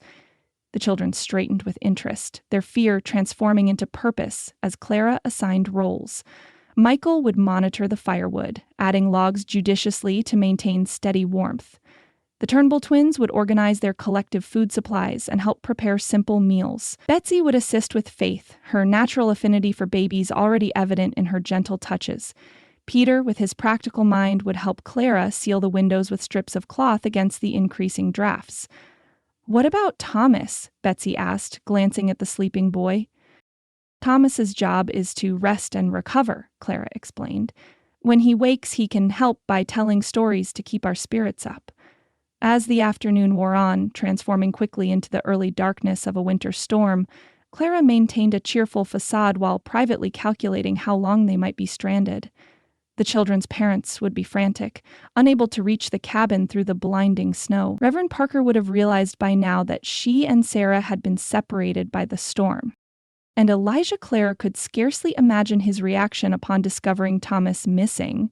During a quiet moment while the children ate their rationed evening meal, Clara found a scrap of paper and a pencil stub. By the light of their single lantern, she composed a careful note. December 11th, 1875. To anyone searching for us, Clara Bennett with her daughter Faith and students Michael and Betsy Holden, Abigail and Amanda Turnbull, Peter Jenkins, and Thomas Morgan, who arrived unexpectedly, are sheltering safely in the Hansen cabin during this blizzard. We have adequate firewood and modest provisions. The children are in good spirits, though Thomas remains weak from recent illness. We will remain here until the storm abates or help arrives. May God protect all who venture out in this weather. Clara Bennett. She folded the note carefully and sealed it within a small tin box she'd brought for chalk storage, placing it prominently on the shelf beside the door, where any searcher would immediately see it. As night truly fell, Clara arranged the children for sleep on improvised pallets before the hearth. They'd used spare clothing and the quilts Sarah had insisted she bring to create reasonably comfortable beds. Thomas, still unnervingly warm with fever, slept nearest the fire, while Faith's basket was positioned safely away from drafts, but within arm's reach of Clara's own blanket on the floor. "Will we be home tomorrow, Miss Bennett?" Betsy asked as Clara tucked the blanket around her small shoulders. "As soon as the weather allows," Clara promised, smoothing the child's hair. "For tonight, remember we're having an adventure, one you'll tell your own children about someday." One by one, the exhausted children succumbed to sleep, their faces peaceful in the dying firelight despite their predicament. Only then did Clara allow her composed expression to falter. She added another log to the fire, watching the flames leap higher as she considered their situation. The wind screamed around the cabin's corners, finding every crack and crevice despite their efforts to seal the worst drafts. Outside, snow would be drifting higher by the minute, perhaps already reaching the windowsills on the northern side. If the storm continued through tomorrow, their carefully rationed food would become a serious concern. Thomas's fever worried her most immediately. Without proper medicine, his condition could worsen rapidly. Clara moved quietly to check on Faith, finding her daughter sleeping soundly despite the howling storm. Next, she knelt beside Thomas, gently touching his forehead. The heat radiating from his skin sent a spike of anxiety through her. She dampened a cloth with precious water from their bucket and placed it on his brow, relieved when he settled more comfortably without waking. At the window, Clara pressed her palm against the cold glass, staring into the impenetrable darkness beyond. Somewhere out there, parents worried for their children. Somewhere, Elijah Morgan had discovered his son's empty bed. "Keep them safe," she whispered, a prayer for those who might attempt to reach them through the blinding snow. "Keep us all safe until morning." Clara returned to her makeshift bed, pulling the blanket around her shoulders as she sat upright, determined to keep watch through the long night. The fire cast dancing shadows across the sleeping children, while the blizzard raged unchecked beyond their fragile shelter, a hungry wolf circling its prey. Elijah's discovery, Elijah Morgan lowered the hammer, satisfied the last nail would hold the repaired barn door against the coming storm. He'd worked steadily since dawn, securing loose siding, reinforcing the lean-to that sheltered the younger calves, and moving hay into the highest part of the loft in case the creek overflowed its banks. "Isaiah says the glass is still falling," Mary called from the kitchen doorway, her dark face framed by a woolen shawl as she peered worriedly at the sky. "Says this one's coming back worse than before." Elijah nodded, gathering his tools. The deceptive morning calm had nearly fooled him, but years on the frontier had taught him to trust Isaiah's weather sense over appearances. The northern horizon had already disappeared behind a wall of gray-white that advanced with alarming speed. "How's Thomas?" he asked, stamping snow from his boots as he entered the warmth of the kitchen. "Sleeping, still," Mary answered, returning to the soup she stirred on the stove. "That running fever takes the strength right out of little ones. Best thing for him now. I'll check on him before I bring in more firewood." Elijah hung his coat by the door and moved down the short hallway to his son's room, stepping quietly to avoid waking the boy who needed rest to recover. The room was dim, curtains drawn against drafts from the window. Elijah approached the small bed where he'd left Thomas napping an hour earlier, a quilt tucked around his shoulders and the wooden horse from Clara nestled in his hand. The bed was empty. "Thomas?" Elijah lifted the quilt, then dropped to his knees to look beneath the bed frame, knowing even as he did so that the boy wasn't hiding there. "Thomas!" He strode back to the kitchen, his voice sharp with the first edge of panic. "Mary, where's Thomas?" Mary turned from the stove, spoon still in hand.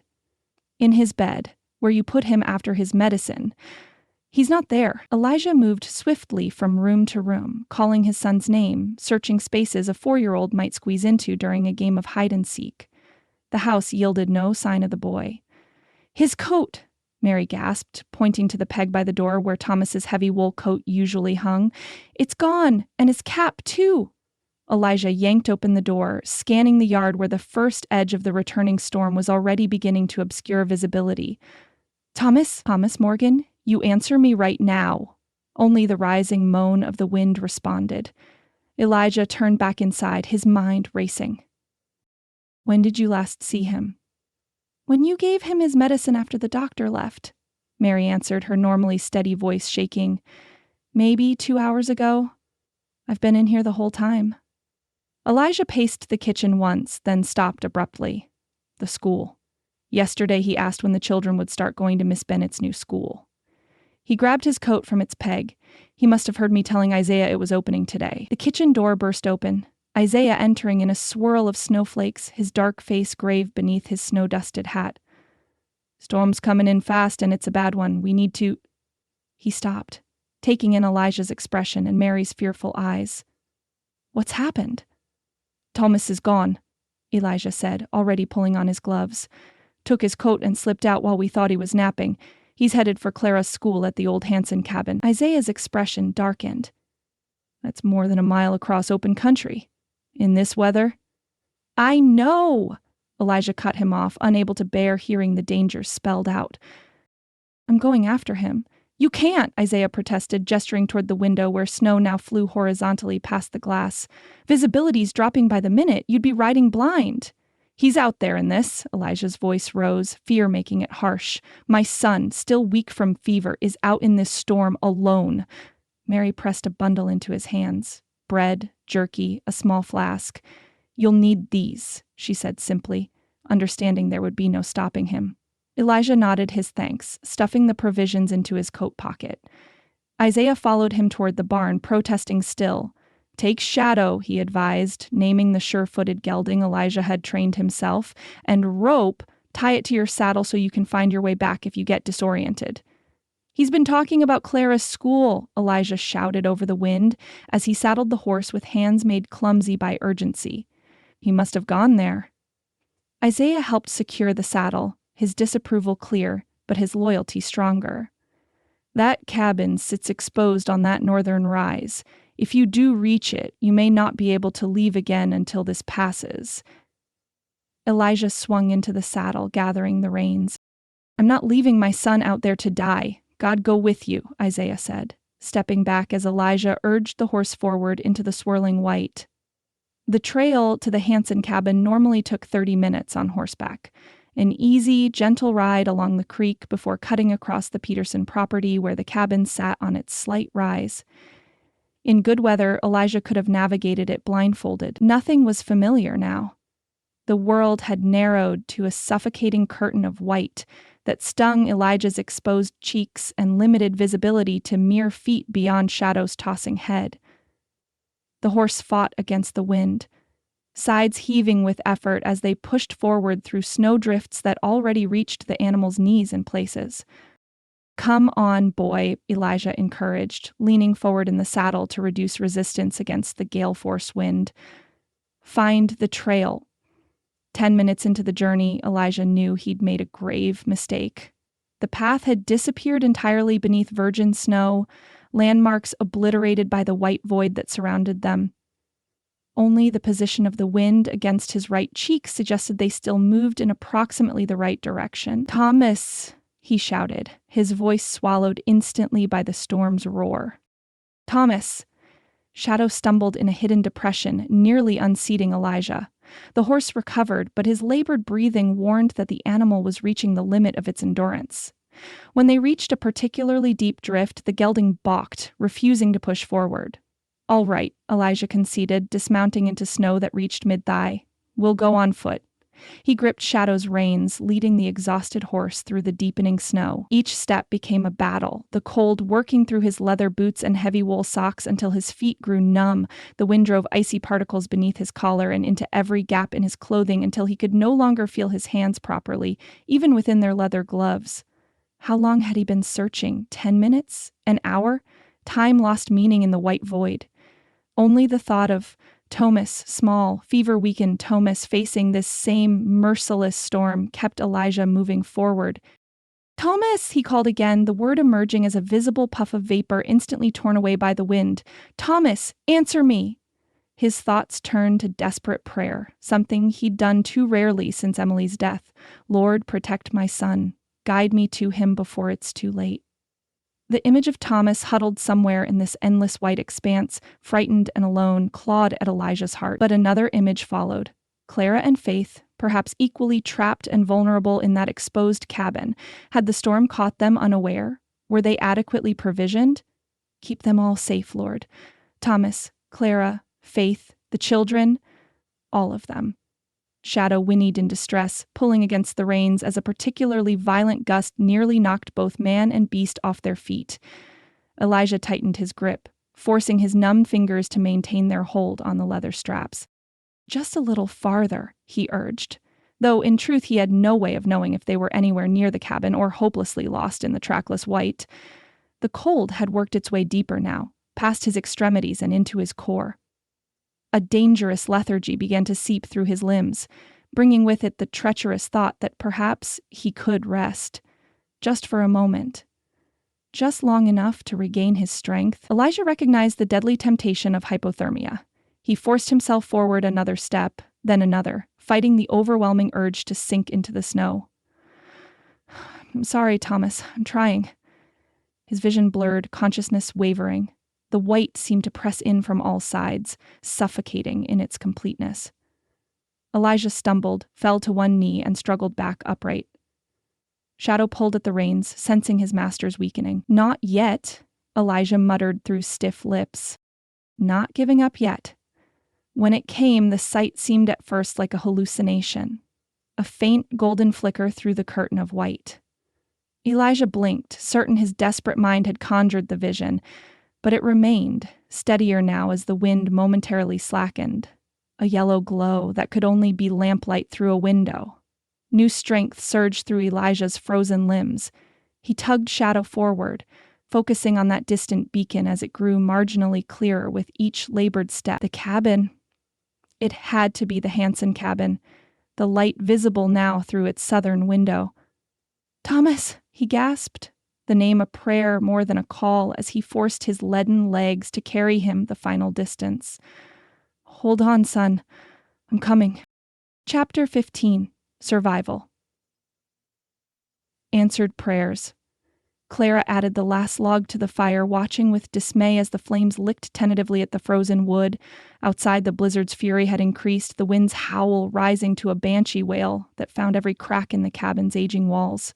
The temperature had dropped steadily through the night and into the gray half-light of morning, their breath visible in the air despite the fire's efforts. "Miss Bennet?" Betsy Holden's small voice quavered as she huddled beneath a shared quilt with her brother. "I'm cold." "I know, sweetheart." Clara tucked the quilt more firmly around the child's shoulders. "The wood will catch properly soon." But the fire's meager warmth barely reached the circle of children gathered around the hearth. The Turnbull twins pressed close together, their identical faces pinched with cold beneath their woolen caps. Peter Jenkins had surrendered his coat to create an extra layer for Thomas, whose cough had worsened through the night. Faith fussed in her basket, hungry and uncomfortable despite being wrapped in every spare piece of cloth Clara could find. The baby's cries, usually so easy to soothe, had grown intermittent and listless, raising Clara's deepest fears. "Let's sing again," she suggested, forcing brightness into her voice as she lifted Faith into her arms. "Remember the hymn we practiced last Sunday? Rock of Ages?" The children joined in hesitantly, their young voices thin in the vast stillness created by the storm. Clara led them verse by verse, encouraging the younger ones who didn't know all the words. Thomas mouthed the lyrics between coughs, his fever-bright eyes fixed on the window where snow had drifted halfway up the glass. "Once more," Clara urged when they finished, "all together now." As their voices rose again, Clara found herself investing each word with desperate prayer. Would help come? Could anyone even navigate through such a storm? The firewood would last perhaps 2 more hours if she rationed it carefully. After that, she pushed the thought away. "You have beautiful voices," she told the children. "God must be pleased to hear such faithful singing." "Will our parents find us?" Amanda Turnbull asked, her lower lip trembling. "The storm makes travel impossible right now," Clara answered honestly. "But they know exactly where we are, and the moment it's safe, they'll come." Thomas coughed again, the sound rattling deep in his chest. "Pa will come," he said with absolute certainty. "Pa always comes." Clara stroked his hair, wishing she shared his confidence. Elijah Morgan was the most capable man she'd ever known. But no one could fight this storm and win, not even for a beloved son. A sudden pounding at the door sent the children scrambling to their feet. "What's that?" Betsy cried, clutching her brother's arm. Clara passed Faith to Michael and moved cautiously toward the door, where the pounding had come again, weaker this time. It couldn't be an animal, no beast would knock. But who could possibly have reached them through the blizzard? "Who's there?" she called, one hand on the latch. No answer came, only another feeble thump against the wood. Clara took a deep breath and lifted the bar, pulling the door open against the force of the wind. A figure stood slumped in the doorway, so encrusted with ice and snow as to be barely recognizable as human. Only the eyes, blue and familiar even through a mask of frozen lashes, identified him. "Elijah!" Clara gasped as he stumbled forward, collapsing onto his knees inside the cabin. She shoved her shoulder against the door, fighting to close it again as the wind tried to tear it from her grasp. Michael rushed to help, leaving Faith with the twins, and together they managed to secure the bar back in place. Thomas had already thrown himself at his father, small arms wrapped around the frozen coat. "Pa, you found me!" Elijah could barely lift his arms to embrace his son. Snow and ice fell from his clothing in chunks as the children helped Clara drag him toward the fire's dying embers. His face was a frightening shade of white where visible beneath crusted snow, his lips blue-tinged and cracked. "Get his coat off," Clara instructed, her practical instincts overriding the shock of his appearance. Michael helped me with his boots. The leather was frozen solid, as were the gloves they peeled carefully from hands that remained curled in their shape. Clara drew in a sharp breath at the waxy white appearance of his fingers. Severe frostbite had set in. She immediately began to chafe his hands between her own, trying to restore circulation without causing further damage. "Blankets," she instructed. "All of them. We need to warm him slowly." The children leapt to action, bringing their quilts and wrapping them around Elijah's shoulders and legs. Thomas remained pressed against his father, unwilling to relinquish his hold, even as Clara worked. "I knew you'd come," Thomas whispered, his face alight with vindicated faith. "I told Miss Clara you would." Through cracked lips, Elijah managed to form words, each one visible as a puff of vapor in the cold air. "I'll always come for you." His eyes lifted above Thomas's head, finding Clara's as she worked on his frozen hands. Something in his gaze, a wordless inclusion, made her breath catch. The unspoken end of his sentence hung between them. "For both of you." For one suspended moment, the howling storm, the biting cold, the dire circumstances all receded. Clara saw only the truth in those blue eyes, a promise that encompassed more than just the rescue of his son. Then Faith cried out, breaking the spell, and Clara returned to the urgent business of saving Elijah Morgan's life. Long night's vigil.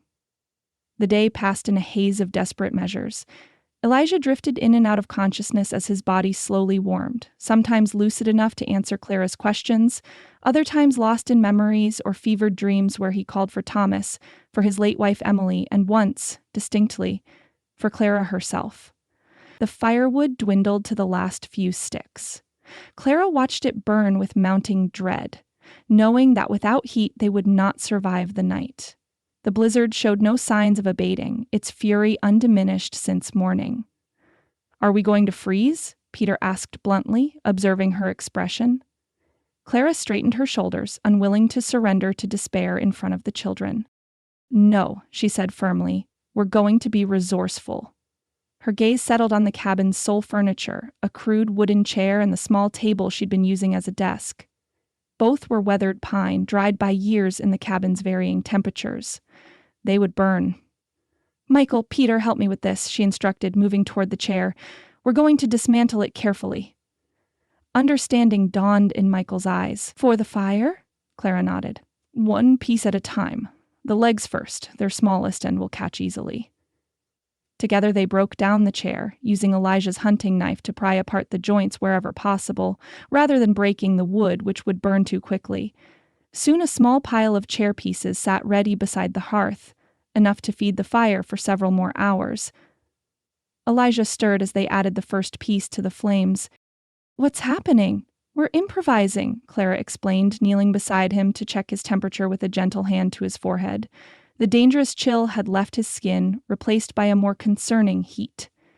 "How do your hands feel?" He flexed his fingers cautiously, wincing. "Like they're full of needles, feet too." "That's good," she assured him. "It means there's feeling returning."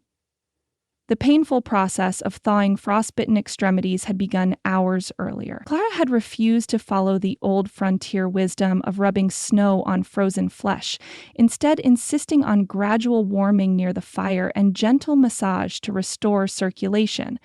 Now the waxy whiteness had given way to angry red, and while blisters were forming on several fingers, the worst outcome, blackened, dying tissue, had been avoided.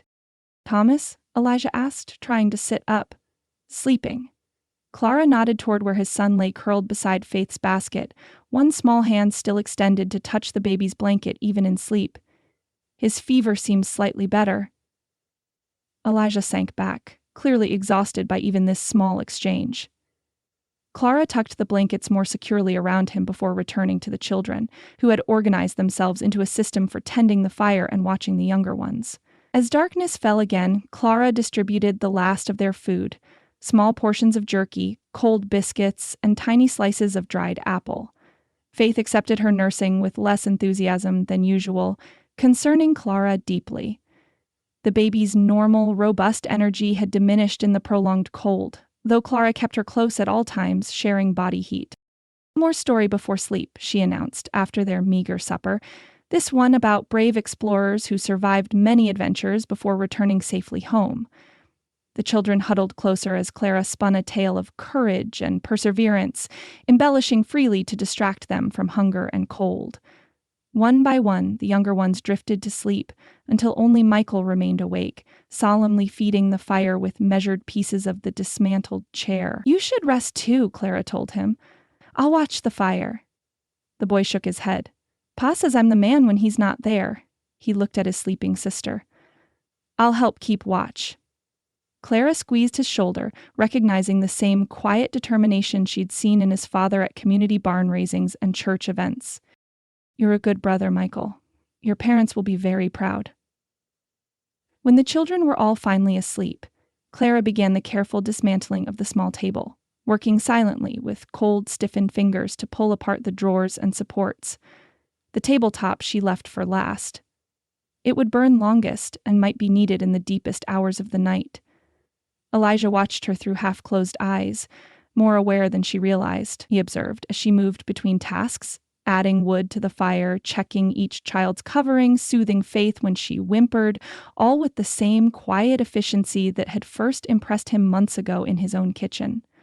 When Faith began to cry in earnest, clearly uncomfortable despite Clara's best efforts, Clara lifted her and paced the small cabin, humming softly.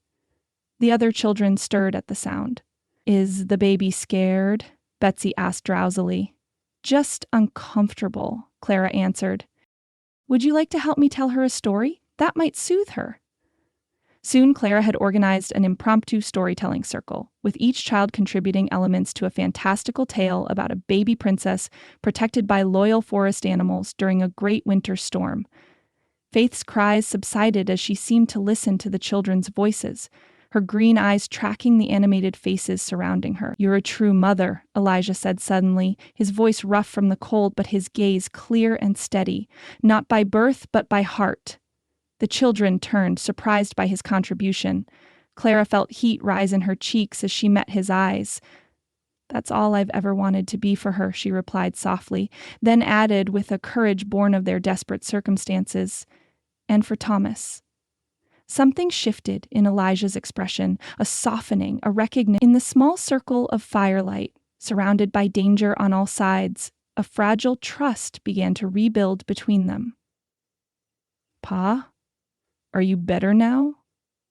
Thomas asked, crawling over to press against his father's side. Elijah managed to lift his arm, drawing his son close. "Better because of Miss Clara's good care," he answered, his gaze still holding hers. "She's kept you all safe." "We prayed you would come," Thomas confided. "Miss Clara said God would hear us even in the storm." "He heard," Elijah confirmed, the simple statement carrying weight beyond the obvious. His journey through the blizzard had changed something fundamental in him.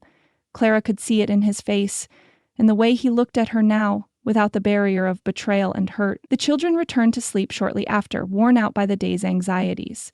Clara continued her methodical feeding of the fire, adding the small pieces of the table only when absolutely necessary.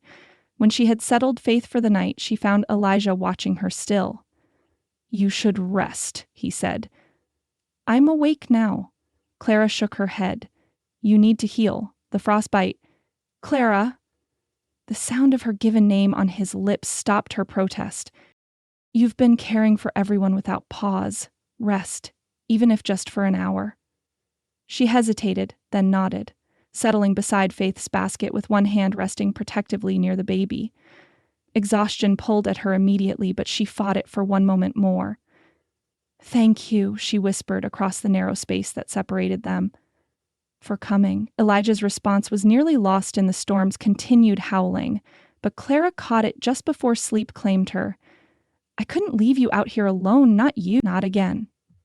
Through the night, they took turns tending the fire, Clara rising whenever Faith needed attention, Elijah pushing through his pain to maintain their lifeline of warmth. By unspoken agreement, neither mentioned the future or the past or anything beyond the urgent present of survival, yet something fundamental had changed between them. In the face of nature's brutal indifference, human concerns like pride and past deceptions seemed suddenly small and distant. What remained was simpler and more essential: the need to protect those in their care, and the recognition in each other of a kindred spirit willing to sacrifice everything for that sacred duty. When dawn finally broke, revealing a storm diminished but still dangerous, Clara and Elijah exchanged a look of shared determination across the sleeping children. They would survive this. Together. Morning light. The sudden silence woke Clara from a fitful doze.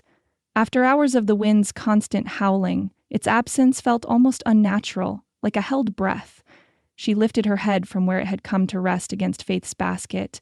Immediately alert, pale golden light filtered through the frost-etched windows. The blizzard had finally broken. Clara rose stiffly, careful not to disturb Faith or the children who remained huddled in exhausted sleep around the nearly dead fire. Only Elijah stirred, his eyes tracking her movement as she made her way to the door. His color had improved through the night, though lines of pain still etched his face from the lingering effects of frostbite. "It's stopped," she whispered, reaching for the latch. The door swung open with effort, snow piled against its lower half. Clara gasped at the transformed world beyond. Pristine white stretched in every direction, drifts rising higher than her waist in places, smoothing the landscape into gentle curves that disguised its familiar features. Trees stood encased in crystal, their branches drooping under the weight of snow and ice. The rising sun cast a rosy glow across the untouched expanse, beautiful and deadly in its perfection. Movement on the southern horizon caught her eye. Clara shaded her eyes against the brilliant glare, hardly daring to hope. But yes, dark figures moved against the white, approaching steadily. "Someone's coming," she called softly to Elijah, who had pushed himself painfully to a sitting position. "A search party!" As the figures drew closer, Clara could make out Isaiah's tall form breaking trail at the front, followed by Reverend Parker and several townsmen on horseback. Relief weakened her knees as she waved, confirming they had seen the cabin. Behind her, the children were stirring, roused by her movement and the sudden influx of cold, fresh air. "Look," she urged them. "Help has come. Your parents sent a search party." The children crowded around her at the door, exclaiming with delight as they recognized familiar figures among the approaching rescuers. Within minutes, the yard filled with men and horses, breath steaming in the frigid morning air. "Miss Bennett," Reverend Parker called, his normally dignified face transformed by naked relief. "The children?" "All safe," she assured him as he waded through snow to reach the cabin. Cold and hungry, but unharmed. Isaiah appeared at the Reverend's shoulder, his dark eyes quickly assessing the situation. "Morgan?" he asked tersely. "Inside," Clara answered. "Frostbitten, but recovering. He arrived just before the worst of the storm yesterday." The searchers moved with practiced efficiency, bringing supplies into the cabin, food, blankets, medicines, and preparing for evacuation. Mrs. Peterson had sent hot coffee in stone bottles wrapped in flannel, and Clara nearly wept at the simple luxury of holding a warm cup between her chilled hands. "The parents couldn't come themselves," Reverend Parker explained as he helped distribute food to the ravenous children. "We had to limit the search party to those with the strongest horses and most experience. But they're waiting in town, nearly sick with worry." "You found us quickly once the storm cleared," Clara observed, grateful beyond words. "We knew exactly where to look," Isaiah said, kneeling beside Elijah to examine his injuries. "Morgan told us your plans before he left. We've been ready to ride since yesterday morning." Elijah allowed Isaiah's ministrations with stoic dignity, though Clara saw him wince as his friend applied salve to the worst of the frostbite blisters. Thomas remained curled against his father's side, reluctant to separate even as Peter Jenkins tried to interest him in warm biscuits. "Morgan, you're a lucky man," Isaiah pronounced after completing his examination. Could have lost those fingers in this cold. Had good care, Elijah responded, his gaze finding Clara across the crowded cabin. As preparations continued for their departure, Elijah beckoned Clara to his side with a slight nod. She approached, faith secure in her arms, and knelt beside him. "Thank you," he said simply. "For Thomas. For everything." "He would have done the same for Faith," Clara replied. "He sat guard over her basket half the night." Elijah's expression softened as he looked at the baby, now pink-cheeked again and alert after a small feeding. He reached out with his less injured hand to touch Faith's blanket gently. "When I thought I might lose Thomas, and you, nothing else mattered," he said, his voice low and meant only for her. Not pride, not the past, none of it. Clara's heart quickened at the implications of his words, at what he might be offering in this moment of raw honesty. "Elijah, The cabin door swung open again, cutting off her response as cold air swirled around their ankles. Clara turned, expecting another of the search party. Instead, William Bennett stood framed in the doorway, snowflakes clinging to his expensive coat and hat. "Clara!" He stepped inside, removing his hat with practiced elegance that seemed absurdly out of place in the rustic crisis. "Thank God you're safe." Clara instinctively tightened her hold on Faith, rising to her feet. "William! I didn't expect to see you among the searchers. When I heard a school teacher and children were trapped in this godforsaken place, naturally I offered my assistance." His tone suggested great personal sacrifice, a fortunate decision, it seems. His gaze shifted to Faith, naked desire in his expression. Not the love of a father for his child, but the covetous look of a man eyeing a possession that would complete his collection. Clara felt a chill that had nothing to do with the temperature. Beside her, Elijah struggled to his feet, Thomas still clutching his hand. Despite his weakness, he drew himself up to his full height, shoulders squared. "Miss Bennett and her daughter will be returning to the Morgan Ranch today," he announced, his voice carrying clearly through the suddenly quiet cabin. William's eyebrows rose. "I believe that's for Clara to decide, and as Faith's father, any man who would abandon his child once has no right to claim her now." Elijah cut him off, each word delivered with quiet authority that seemed to fill the small space. A man who truly cared for his daughter would have moved heaven and earth to provide for her, not disappear when convenient. William's face flushed with anger. "You overstep, Morgan. This is a legal matter between Miss Bennett and myself." "Is it?" Elijah's gaze swept the cabin, including the townsmen who had paused in their preparations, listening intently. "Seems to me it's about more than law. It's about who stood by this child from the beginning, who's willing to risk everything for her welfare." Clara felt the weight of every gaze in the room upon her, most notably Elijah's, warm with something beyond mere alliance. She straightened her spine and moved to stand beside him, a deliberate choice clear to everyone present. "Faith and I accept Mr. Morgan's invitation," she said steadily, with gratitude. William looked from face to face, finding no allies among the rescuers, who now stood in a solid wall behind Elijah and Clara. These men had just spent hours fighting through deadly conditions to save their neighbors' children. They had witnessed Elijah's sacrifice in the flesh. His bandaged hands and frost-reddened face told the story more eloquently than words. Against such evidence of genuine care, William's legal papers and claims of paternal rights suddenly seemed insubstantial. "This isn't finished," he warned, but the threat sounded hollow even to his own ears. He settled his hat back on his head with precise movements that betrayed his frustration. "We'll discuss this further when you've recovered from your ordeal." He withdrew with as much dignity as possible, the door closing firmly behind him. Clara released a breath she hadn't realized she was holding. Beside her, Elijah swayed slightly, the confrontation having drained his limited strength. "You should sit," she murmured, helping him back to the bench. "Did you mean it?" he asked quietly as the activity in the cabin resumed around them. "About coming back to the ranch?" Clara met his gaze directly. "Yes, if you truly meant the invitation." "I meant it." His hand found hers, careful of his injured fingers. "For as long as you and Faith want to stay." Thomas, who had been listening with the intense focus children reserve for adult conversations that concern them, broke into a brilliant smile. "Forever?" he suggested hopefully. Elijah's eyes never left Clara's. "We'll see, son," he answered, "one day at a time." Within the hour, the cabin stood empty once more, its occupants transferred to horses and wagons for the journey back to civilization. Clara rode with Faith in Isaiah's wagon. Thomas insisted on riding with his father despite Elijah's injuries, and the other children were distributed among the remaining rescuers. As they pulled away from the cabin that had been both prison and sanctuary, Clara looked back at its silent form, already disappearing under fresh snowfall. Inside those rough walls, something had changed forever between herself and Elijah Morgan.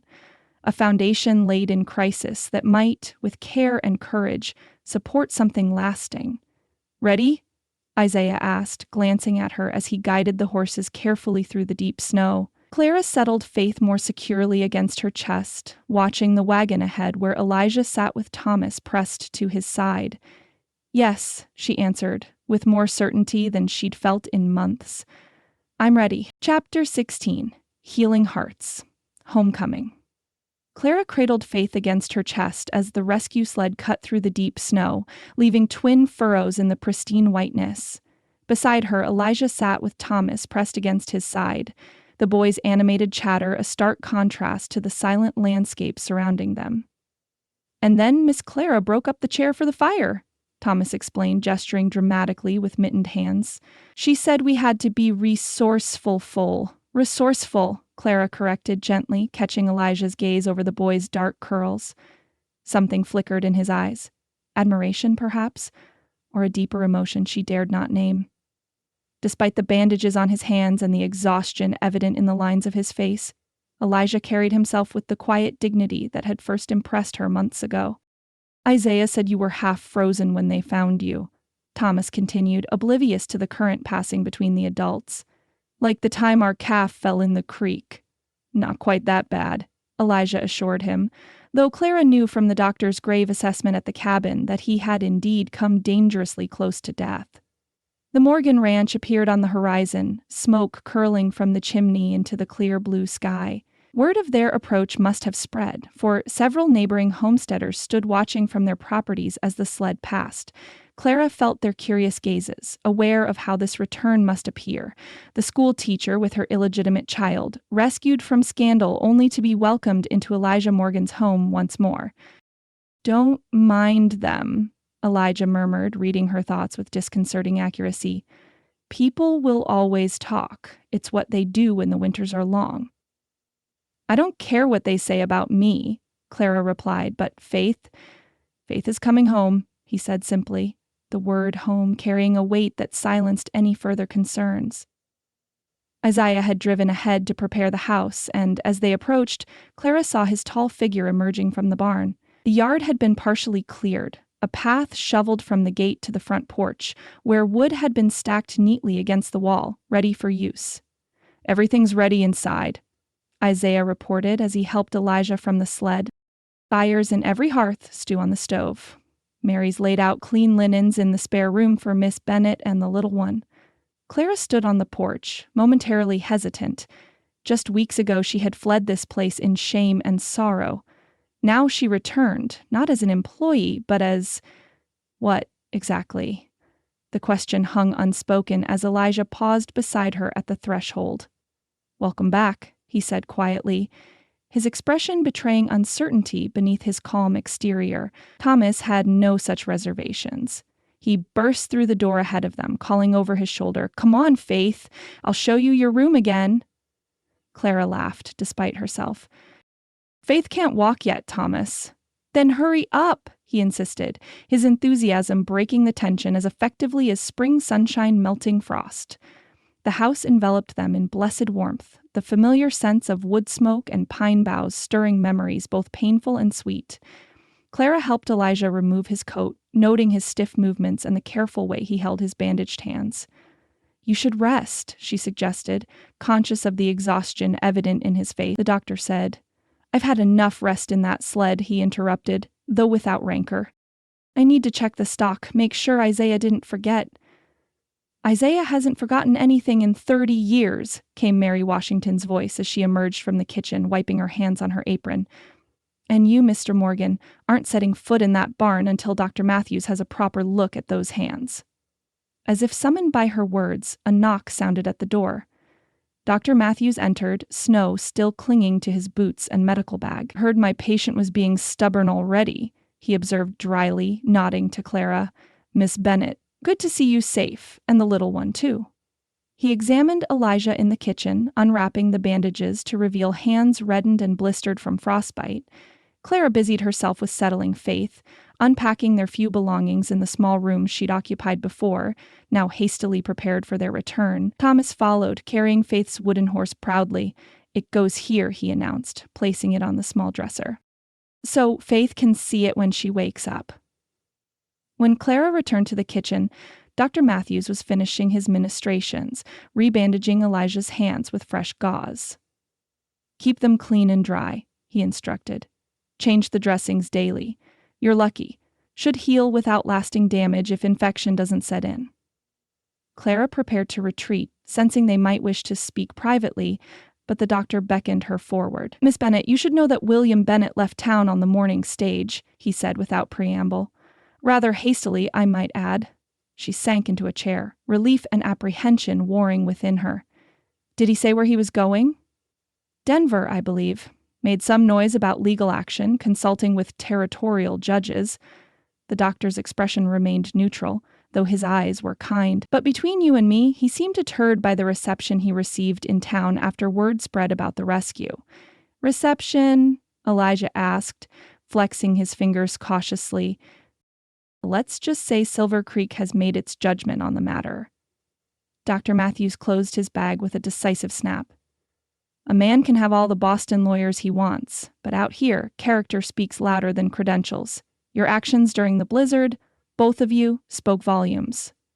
After the doctor departed, with promises to return in 3 days to check Elijah's progress, Clara busied herself helping Mary prepare a proper meal. The familiar routine of domestic tasks soothed her frayed nerves, though questions about her future, their future, remained unanswered. By evening, a sense of normalcy had settled over the household. Thomas, exhausted from his adventures, fell asleep over his supper plate. Clara carried him to bed while Elijah watched from the doorway, his expression unreadable in the lamplight. Truth and reconciliation with Thomas asleep and Faith settled in her makeshift crib, an expectant silence fell over the house. Mary and Isaiah had retired to their cabin, leaving Clara and Elijah alone for the first time since their ordeal began. Clara stood uncertainly in the main room, aware that the conversation they'd been avoiding could no longer be postponed. Elijah added another log to the fire, his movements careful to accommodate his injured hands. Please, sit, he said, gesturing to the chair beside the hearth. Emily's chair, Clara realized with a pang of discomfort. Perhaps I should check on Faith again, she hedged, suddenly afraid of what truths might emerge in this quiet moment. She's sleeping soundly. I looked in on her just now. Elijah's voice held no accusation, merely stating a fact. We need to talk, Clara. The use of her given name, still unfamiliar on his lips, sent a small shiver through her. She perched on the edge of the chair, hands folded tightly in her lap. I owe you an explanation, she began, determined to speak first, to lay her sins bare before he could enumerate them. No, Elijah shook his head, settling himself opposite her. I owe you an apology. The statement caught her completely off guard. You? But I was the one who did what you thought necessary to protect your child. He stared into the flames, the firelight casting his face in sharp relief. I was quick to judge, forgetting my own need for grace. Clara watched him in astonishment as he continued. When Emily died, I was angry at God, at the doctor, at myself for not somehow preventing it. His voice roughened with remembered pain. I made mistakes in my grief. I neglected Thomas when he needed me most, lost myself in work and bitterness. He looked up, meeting her gaze directly. The town forgave my failings, helped us through that dark time without judgment. Yet when faced with your situation, I offered condemnation instead of understanding. Clara felt tears gathering but blinked them away. My deception hurt you, hurt Thomas. I told myself I was protecting Faith, but in truth I was protecting myself from judgment. She drew a steadying breath. From the very judgment I received anyway. We both made mistakes, Elijah conceded, his expression softening. The question is, what happens now? What do you want to happen? Clara asked, scarcely daring to breathe. Elijah was silent for a long moment, considering his words carefully. When I was lost in that storm, certain I would never see Thomas again, or you, I made promises to God, promises about forgiveness, about setting aside pride. His injured hand moved slightly, as if reaching for something just beyond his grasp. About acknowledging what's grown between us, despite everything. Clara's heart quickened. And what has grown, Elijah? Something I didn't expect. His voice dropped lower, intimate in the quiet room. Something I fought against, believing it a betrayal of Emily's memory. And now? Now I believe she would want Thomas to have a mother who loves him as her own, who teaches him about courage and faith when the world turns cold. His gaze lifted to meet hers, suddenly vulnerable. And I believe she would want me to find happiness again, even if the path to it wasn't what I imagined. Clara unclenched her hands, letting them rest open on her lap. William may still pursue his claim on Faith, she warned, the fear never far from her thoughts. He's a proud man, used to getting his way. Whatever comes, we'll face it together. Elijah reached across the space between them, his bandaged hand extended. If you're willing.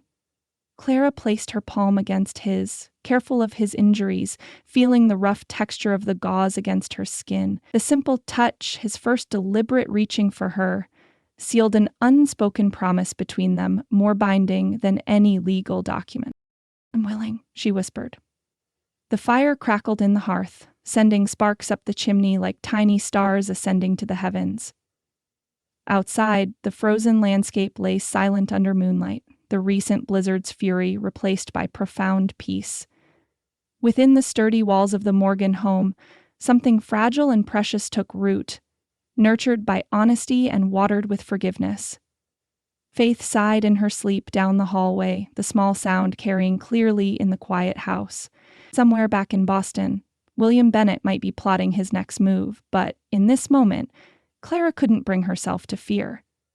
The man across from her, still holding her hand in his bandaged one, had already proven what lengths he would go to for those he considered his own. And somehow, against all odds, she and Faith had become part of that sacred circle. Tomorrow, Elijah said, his voice pitched low to avoid disturbing the sleeping children, we should talk about arrangements for staying. Tomorrow, Clara agreed, making no move to withdraw her hand from his. We have time now. The unspoken question of how much time? Weeks, months, perhaps a lifetime hung between them. Too new and tender to voice aloud, but as they sat before the fire, hands joined in that simple, powerful connection, both felt the first tentative unfurling of hope. A fragile sprout pushing through winter's hardened ground toward promised spring. Community Judgment church bells rang across the snow-covered valley, their clear tones carrying in the crisp morning air. Clara stood before the small mirror in her room, fastening the buttons of her best dress, a navy wool with modest lace at the collar that she had carefully pressed the night before. Faith, dressed in a fresh white gown and wrapped in a new blanket Mary had surprisingly produced, cooed from her basket. Clara's fingers hesitated on the final button. The entire community would be there, gathered to worship but also to observe, to judge, to decide. A soft knock at the door interrupted her thoughts. Thomas stood in the doorway, his hair slicked down with water and wearing his Sunday clothes, though his collar already stood askew. Pa says it's time to go or we'll be late, he announced importantly. Can I carry Faith's blanket? Clara smiled despite her nerves. What a gentleman you are. Yes, you may if you're very careful. In the main room, Elijah waited by the door, his own Sunday best making him look more imposing than usual. His hands remained bandaged, though less heavily now as the frostbite slowly healed. When Clara appeared with Faith and Thomas, something in his expression softened. Ready? He asked, his tone gentle, understanding the significance of this first public appearance together. Clara nodded, though her stomach twisted with apprehension. As ready as I'll ever be. The ride to town passed in companionable silence, broken only by Thomas's occasional observations about wildlife tracks in the snow or questions about when Faith would be old enough to build a snowman with him. When the white steeple of Silver Creek's church came into view, Clara unconsciously straightened her shoulders.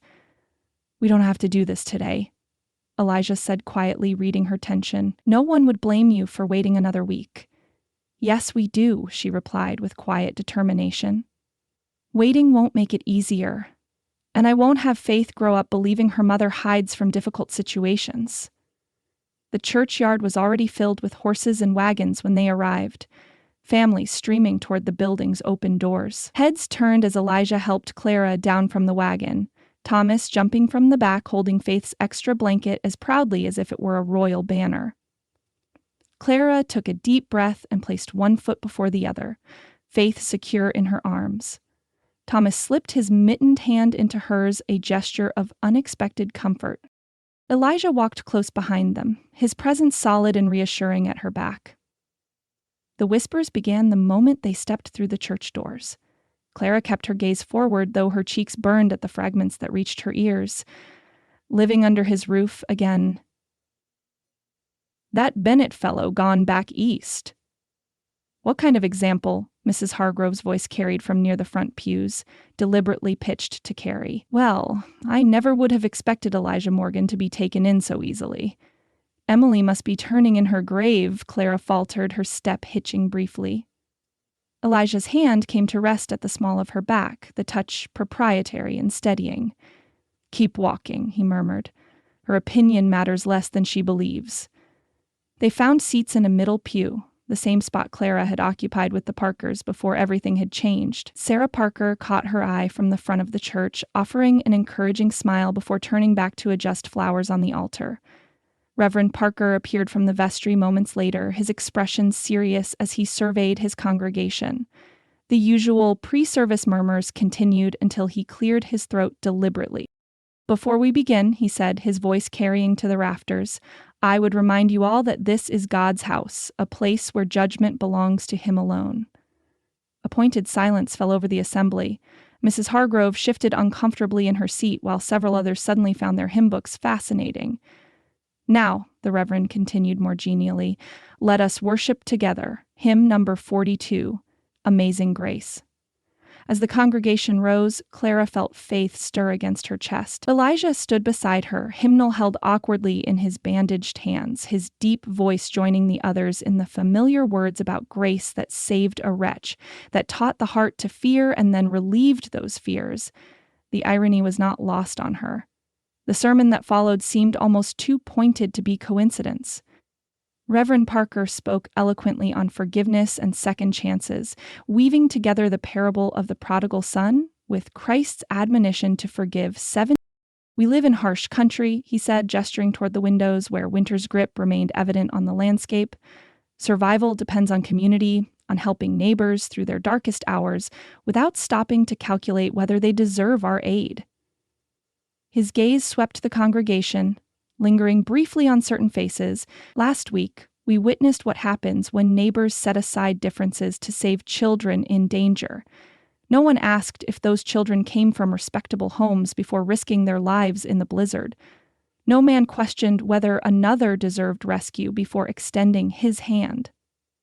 Clara felt Elijah shift beside her, his arm brushing hers in a gesture that seemed deliberate rather than accidental. "Christ calls us to the same standard in matters of the heart," Reverend Parker concluded. "To forgive as we have been forgiven, to extend grace as it has been extended to us, to judge not, lest we ourselves be judged by the same harsh measure." By the time the final hymn ended, Clara sensed a subtle shift in the atmosphere. Not universal acceptance, certainly, but a tentative loosening of collective judgment. As they filed out into the churchyard, Sarah Parker intercepted them, her practical energy a welcome buffer against awkward encounter. "Clara, I've organized meals to be delivered to the ranch this week," she announced, adjusting Faith's bonnet with familiar ease, "for the family recovering from their ordeal." The choice of words, "the family," was not lost on anyone within earshot. Sarah had publicly categorized them as a unit, conferring a legitimacy that social convention might otherwise withhold. "That's very kind," Clara responded, deeply grateful for the other woman's unwavering support. "But I'm perfectly capable of cooking—" "Nonsense," Sarah interrupted. "Elijah's hands need time to heal properly, and you're still recovering yourself. It's all arranged." As Sarah moved on to coordinate with other church ladies, Clara found herself approached by several community members. Mrs. Jenkins from the Mercantile inquired warmly about Faith's health after the blizzard. Mr. Peterson asked if Thomas had fully recovered from his fever. Each interaction built upon the last, a gradual reconstruction of her place in the community. Not everyone approached, of course. Mrs. Hargrove and her circle maintained a pointed distance, their disapproving glances making their position clear. Clara had expected no less. What she hadn't expected was Mr. Hargrove himself breaking away from his wife's side to approach them as they prepared to depart. "Morgan," he greeted, extending his hand to Elijah before turning to Clara. "Miss Bennet. Glad to see you recovered from your ordeal." "Thank you, Mr. Hargrove," Clara replied, surprise evident in her voice. The school board chairman cleared his throat. "I'll be speaking with the other board members this week about your teaching position."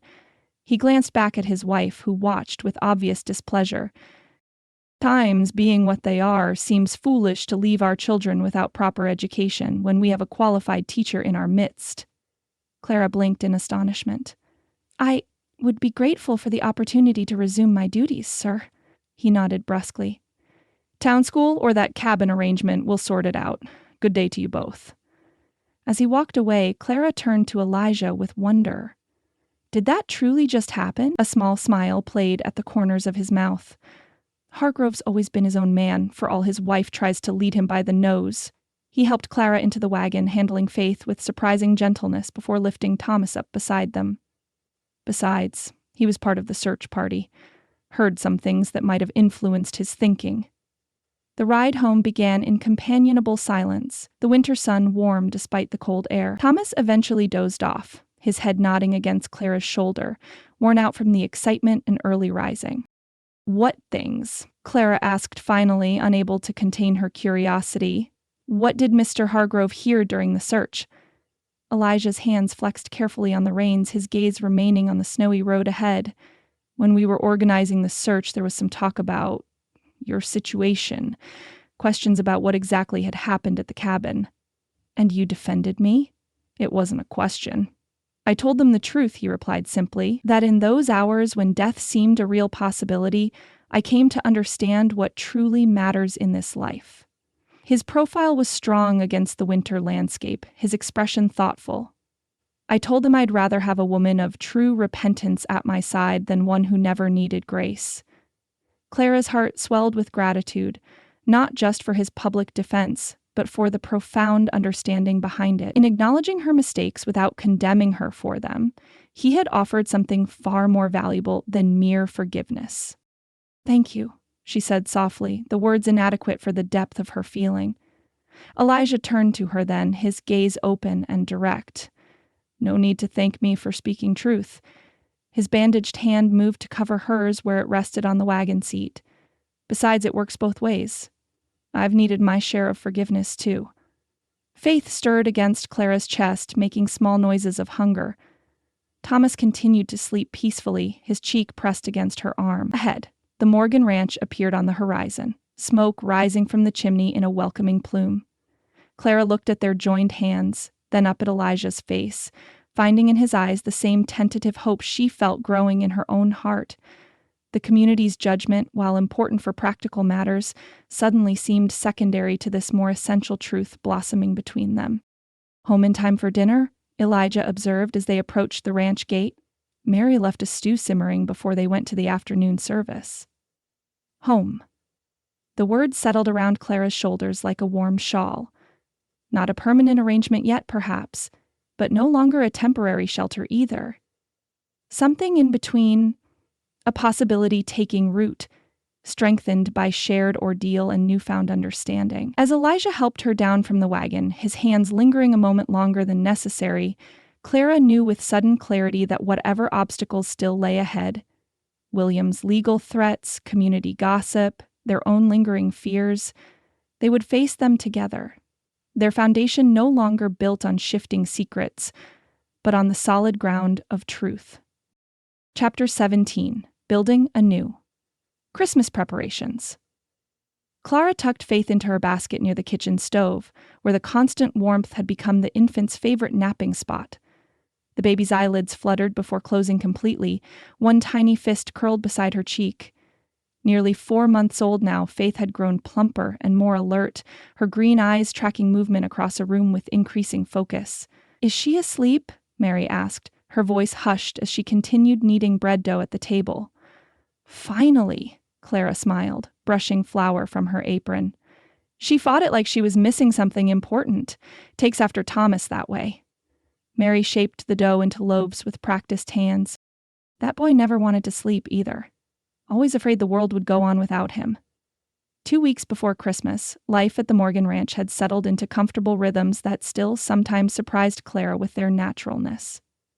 Her days were structured around teaching at the church, where Reverend Parker had offered temporary classroom space until the school board reached an official decision about her position. Mornings found her guiding 8 students of varying ages through their lessons, Faith contentedly watching from her basket or passed among the mothers who took turns assisting. Afternoons and evenings belonged to the ranch, helping Mary with household tasks, tending to Faith, and working alongside Elijah when his healing hands required assistance. The frostbite had mended better than expected, though some tasks still exceeded his grip strength, a limitation that visibly frustrated him despite his stoic acceptance. The back door opened, sending a blast of cold air through the kitchen. Elijah stomped snow from his boots before entering, his cheeks ruddy from the December chill. "Storm's coming," he announced, hanging his coat on its peg. "Isaiah's bringing the horses into the barn for the night." His gaze found Faith's sleeping form, softening as it always did when he looked at the baby. "She just went down?"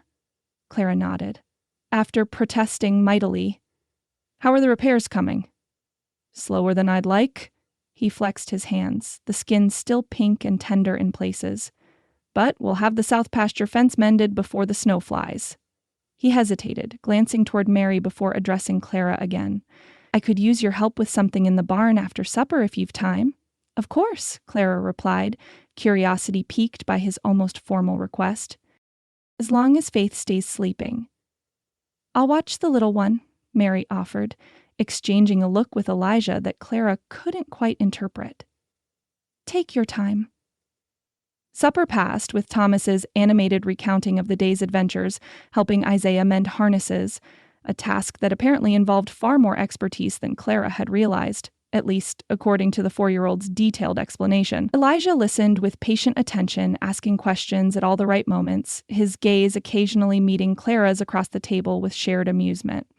These quiet moments of connection had grown more frequent in recent weeks. A glance, a brief touch when passing objects, conversations that extended into the evening after Thomas was asleep. Nothing had been formally declared between them, but Clara felt the steady strengthening of whatever tenuous bond had formed during their shared ordeal in the blizzard. After the meal, with Faith still peacefully sleeping and Thomas helping Mary string cranberries for Christmas decorations, Elijah led Clara toward the barn. Fresh snow crunched beneath their boots, the evening sky already darkening to indigo, though it was barely past 5 o'clock. "Watch your step," Elijah cautioned, offering his arm as they navigated the path. "Isaiah cleared it this morning, but it's slippery beneath the new snow." Clara accepted his support, grateful for both practical and less tangible reasons. "Should I be concerned about this mysterious project requiring my assistance?" A rare smile tugged at his mouth. "Not concerned. At least, I hope not." The barn welcomed them with the familiar sense of hay, leather, and livestock. Lanterns hung from posts cast golden light across the wide center aisle where horses nickered softly in their stalls. Elijah guided her toward the back corner, where his small woodworking area occupied a space beside the tack room. "It's not quite finished," he said, hesitation evident in his voice as he stopped before a large object covered with a horse blanket. "I wanted it to be a surprise for Christmas, but..." He shrugged, suddenly seeming almost shy. "I need your opinion before I complete it." Clara waited, curiosity burning as Elijah carefully removed the blanket to reveal what lay beneath. A cradle, crafted of polished pine with delicate spindles supporting a gently curved body, sat on curved rockers that promised smooth movement. The headboard rose in a graceful arch, more elaborate than the simple lines of the rest. Clara stepped closer, breath catching as she noticed the careful carving along the headboard's edge. Faith Morgan. Elijah, she whispered, reaching out to trace the letters with trembling fingers. The surname, his surname applied to her daughter, sent a rush of emotion through her that defied simple categorization. I know we have much to rebuild, he said carefully, watching her reaction, but I believe God brought you, both of you, to us for a reason. Clara ran her hand along the smooth wood, noting the countless hours of painstaking work evident in every detail. Your hands. This must have been painful to create. Worth every twinge, he replied simply. Do you think she'll like it? The question held layers of meaning beyond the obvious. Clara turned to face him, finding vulnerability in his expression that he rarely allowed others to see. She'll love it, she answered, her voice steady despite the emotion tightening her throat. As do I. Something shifted in Elijah's gaze. A warmth. An intention, perhaps? But before he could respond, the barn door burst open, sending a swirl of snowflakes across the threshold. Pa! Miss Clara! Thomas called, charging down the aisle with armfuls of pine boughs clutched against his chest. Look what Isaiah and me found in the woods for Christmas decorating. The spell broken, Elijah turned to his son with admirable composure. That's a fine haul, Thomas, but I think you're missing a few. Thomas dumped his aromatic burden at their feet, pine needles scattering across the packed earth floor. There's lots more. Isaiah says we need to bring them all in before the snow gets too deep. He caught sight of the cradle and gasped. Is that for Faith? Can I rock her in it? When will it be ready? Clara laughed, the moment's intensity dissolving beneath Thomas's exuberance. So many questions, young man. Let your father finish his work before you volunteer to test it. Thomas examined the cradle with the critical eye of a self-appointed big brother. You spelled her name right, he approved. And you put our last name, too. The simple observation, delivered with a child's matter-of-fact acceptance, brought the emotional weight of Elijah's gesture into sharper focus. Our last name, as if Faith's inclusion in the Morgan family were already settled, requiring no explanation or justification. We should help Isaiah with those pine boughs, Elijah suggested, ruffling Thomas's unruly curls. Miss Clara can give her opinion on where they should be placed.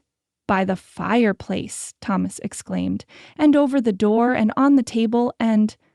I think we'll need more boughs, Clara laughed, allowing the boy to pull her by the hand toward the door, his excitement for the approaching holiday infectious. As they left the barn, Clara glanced back at the cradle one last time, the carefully carved name gleaming in the lantern light. A promise, not yet spoken aloud, but etched in wood more durable than words. The legal letter Isaiah returned from town 3 days later with supplies, mail, and news of roads growing increasingly difficult as winter settled in earnest across the territory. Clara sorted through the small stack of correspondence while Thomas helped unpack the flour and sugar Mary had requested. Letter from Boston, she noted, recognizing Widow Preston's neat script. And something from Denver. Her hand froze on the thick envelope bearing an embossed legal seal. William. It could only be from William. Heart suddenly pounding, she set it aside, continuing to sort through the remaining items with hands that betrayed a subtle tremor. Mary noticed her reaction. Bad news? I don't know yet. Clara forced a smile for Thomas's benefit. Just a letter I wasn't expecting. Elijah, returning from the barn where he and Isaiah had been repairing a broken stall door, brushed snow from his shoulders as he entered. His gaze immediately found Clara's, reading her disquiet with uncanny accuracy. Thomas, he said, maintaining a casual tone. Isaiah mentioned something about a rabbit track by the woodpile. Might be worth investigating before the snow covers it. The boy needed no further encouragement, abandoning his unpacking duties to dash for his coat. Coming, Pa? Soon, Elijah promised. Check if the tracks lead toward the creek, but don't go beyond the big cottonwood. When Thomas had gone, bundled against the cold and armed with detailed instructions about wildlife tracking from Isaiah, Elijah turned to Clara with a raised eyebrow. "What is it?" Wordlessly, she handed him the Denver envelope. His expression tightened as he registered the legal seal. "William," he said, the name carrying the weight of shared concern. Clara nodded, her throat suddenly dry. "I don't know if it's about Faith or the school board, or only one way to find out." Elijah's voice remained steady, though Clara noticed how his hand curled protectively into a fist before relaxing. "Shall I open it?" She nodded again, gathering Faith from her basket to hold her close, as if the physical connection might somehow protect her daughter from whatever threat the letter contained. Elijah broke the seal with careful movements, his expression neutral as he unfolded the papers within. Clara watched his face, heart hammering against her ribs as he scanned the formal document. "Clara," he said finally, his tone betraying surprise. "It's a relinquishment." "A what?" she asked, not daring to hope she'd understood correctly. "A legal relinquishment of all paternal claims to Faith." Elijah handed her the document, its formal language flowing across the page in elegant script. "William Bennett has formally and permanently surrendered any legal right to Faith." Clara stared at the paper, her vision blurring as she tried to comprehend this unexpected development. Why would he? "There's a letter," Elijah said, extracting a folded note from the envelope. After a moment's hesitation, he offered it to her. "This appears to be personal." Clara shifted Faith to one arm, taking the letter with her free hand. The handwriting was unmistakably William's, elegant and precise, like everything about him. "Clara, by the time you receive this, I will have returned to Boston. My father's health has declined, necessitating my immediate attention to family business matters. Recent events have prompted considerable reflection on my conduct toward you and Faith. While I maintain that my business difficulties were genuine, I recognize that my abandonment caused undue suffering for which there is no adequate excuse. The enclosed document legally relinquishes all paternal claims to Faith.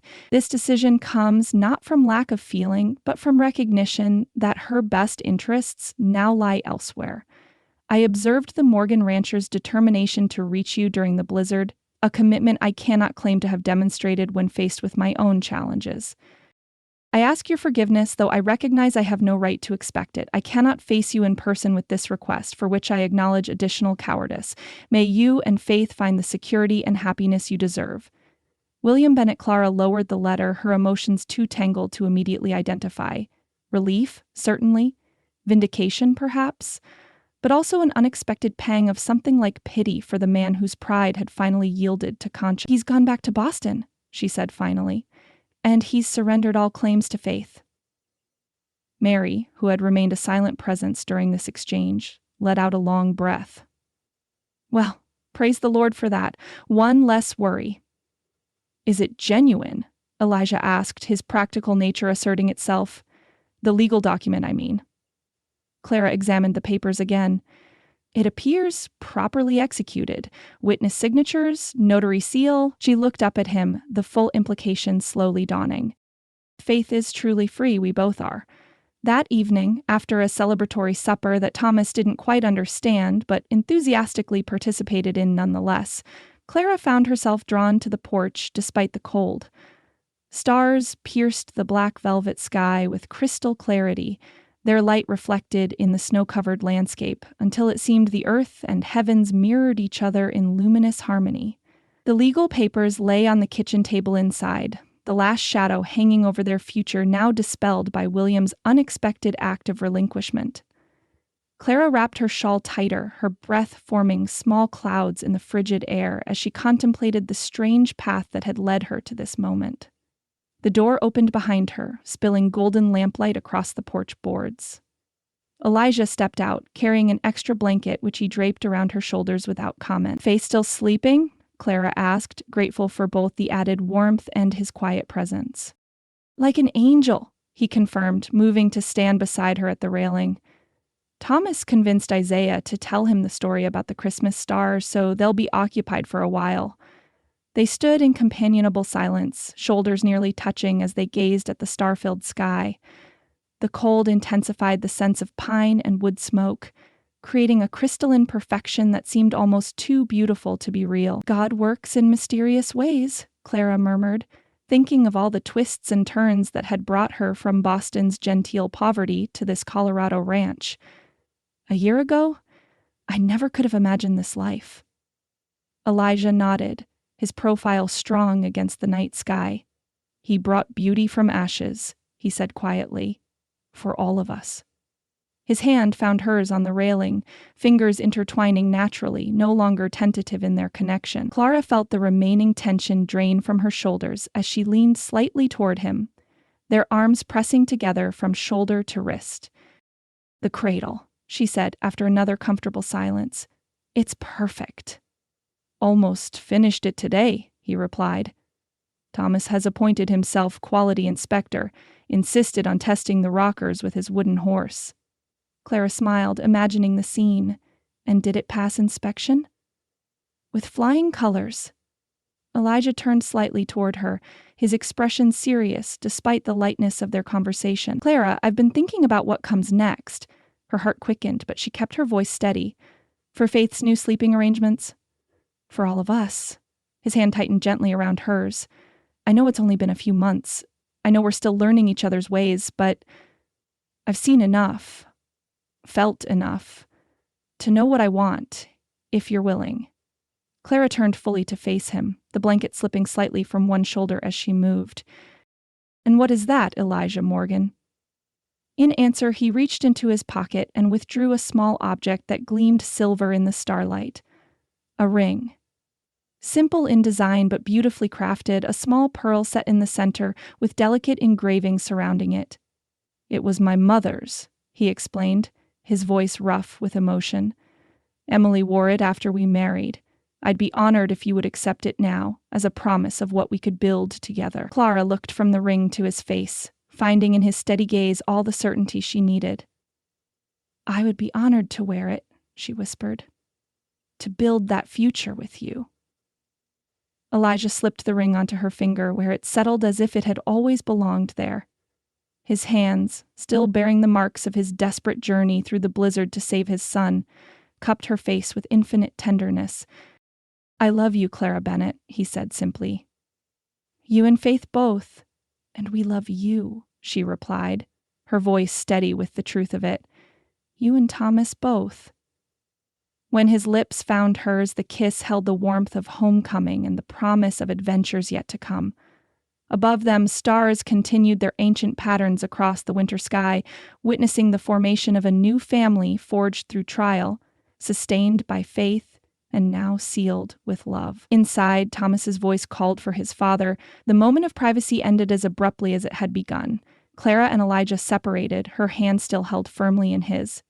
"We should go in," she suggested, though reluctance colored her tone. "Before Thomas organizes a search party." Elijah nodded, but made no immediate move toward the door. "We'll tell him tomorrow. About us." "He'll be thrilled," Clara predicted. "He's been dropping hints for weeks." "Smart boy," Elijah murmured, pressing a final kiss to her forehead before leading her back inside, to the warmth and light of the home they would now officially build together. A Christmas proposal. Clara surveyed the Christmas Eve table with satisfaction, adjusting a sprig of holly beside the roast goose Mary had helped her prepare. Candlelight danced across the snow-white tablecloth, casting golden reflections in the polished silverware and crystal glasses. Treasures carefully unwrapped from Emily's wedding chest that Elijah had insisted they use for this special occasion. "It's perfect," Sarah Parker said, appearing beside her with Faith in her arms. The baby wore a new white dress with red ribbon trim that Clara had stitched late into the night after Thomas was asleep. Emily would be pleased to see her home filled with such joy again. Clara felt a momentary pang at the mention of Elijah's first wife. "I hope so," she replied softly. "Her presence is still felt here, as it should be," Sarah reassured her, settling Faith in the carved cradle that now occupied a place of honor near the hearth. "But there's room for new memories alongside the cherished ones." From the main room came the sound of male laughter as Elijah, Reverend Parker, Dr. Matthews, and Isaiah gathered before the fire, their voices mingling with the higher pitch of Thomas showing off his wooden menagerie to Mrs. Smith Matthews. The Morgan home had been transformed for Christmas. Pine boughs adorned every available surface, their fresh scent permeating the house. Paper chains crafted by Thomas and Clara hung from doorways, while candles nestled in sprays of holly and winter berries cast a soft glow throughout the rooms. In the corner stood a small pine tree decorated with strings of cranberries, paper stars, and the few precious glass ornaments that had survived the journey west from Elijah's childhood home. "Dinner is served," Mary Washington announced, carrying in the final dish her famous sweet potato pudding that Thomas had been anticipating for days. The guests gathered around the table, an assembly of those who had become most dear to Clara during her months in Silver Creek. Reverend Parker said grace, his words of thanksgiving for community and second chances, bringing a suspicious moisture to more than one pair of eyes. Throughout the meal, Clara found herself catching Elijah's gaze across the table. Something expectant lingered in his expression, a secret knowledge that created an invisible current between them. She touched her mother's ring, which now adorned her finger, hidden from their guests' view by the simple expedient of wearing gloves throughout the evening. A fiction that would soon be revealed if she understood his silent communication correctly. Thomas could barely contain himself through the final course, wiggling in his seat with the combined excitement of Christmas Eve and whatever secret his father had entrusted to him. When he nearly upset his milk for the third time, Dr. Matthews laughed. "I believe the young man has reached his limit for proper table manners," he observed good-naturedly. "Perhaps we should adjourn to the main room before disaster strikes." "Capital idea," Elijah agreed, folding his napkin with deliberate precision. "Thomas, why don't you show everyone the special candles on the tree while I help Clara clear the dishes?" In the momentary privacy of the kitchen, Elijah caught Clara's hand, drawing her close among the stacked dishes and remnants of their feast. "Are you ready?" he asked quietly, his blue eyes serious in the light of the single kitchen lamp. Clara nodded, her throat suddenly tight with emotion. "Though I don't understand the need for an audience when you've already proposed." Elijah's thumb traced the outline of her mother's ring beneath her glove. "Because you deserve to be properly honored, not just privately cherished." He touched her cheek gently. "And because some joys are meant to be witnessed." When they returned to the main room, their guests had settled into a comfortable arrangement before the fire. Thomas sat cross-legged on the rug, demonstrating to Mrs. Matthews how his wooden horse could rock Faith's cradle just the perfect amount without disturbing her sleep. Faith, for her part, seemed content to observe the proceedings with wide-eyed fascination, one tiny hand curled around a ribbon from her new dress. Elijah cleared his throat, drawing everyone's attention.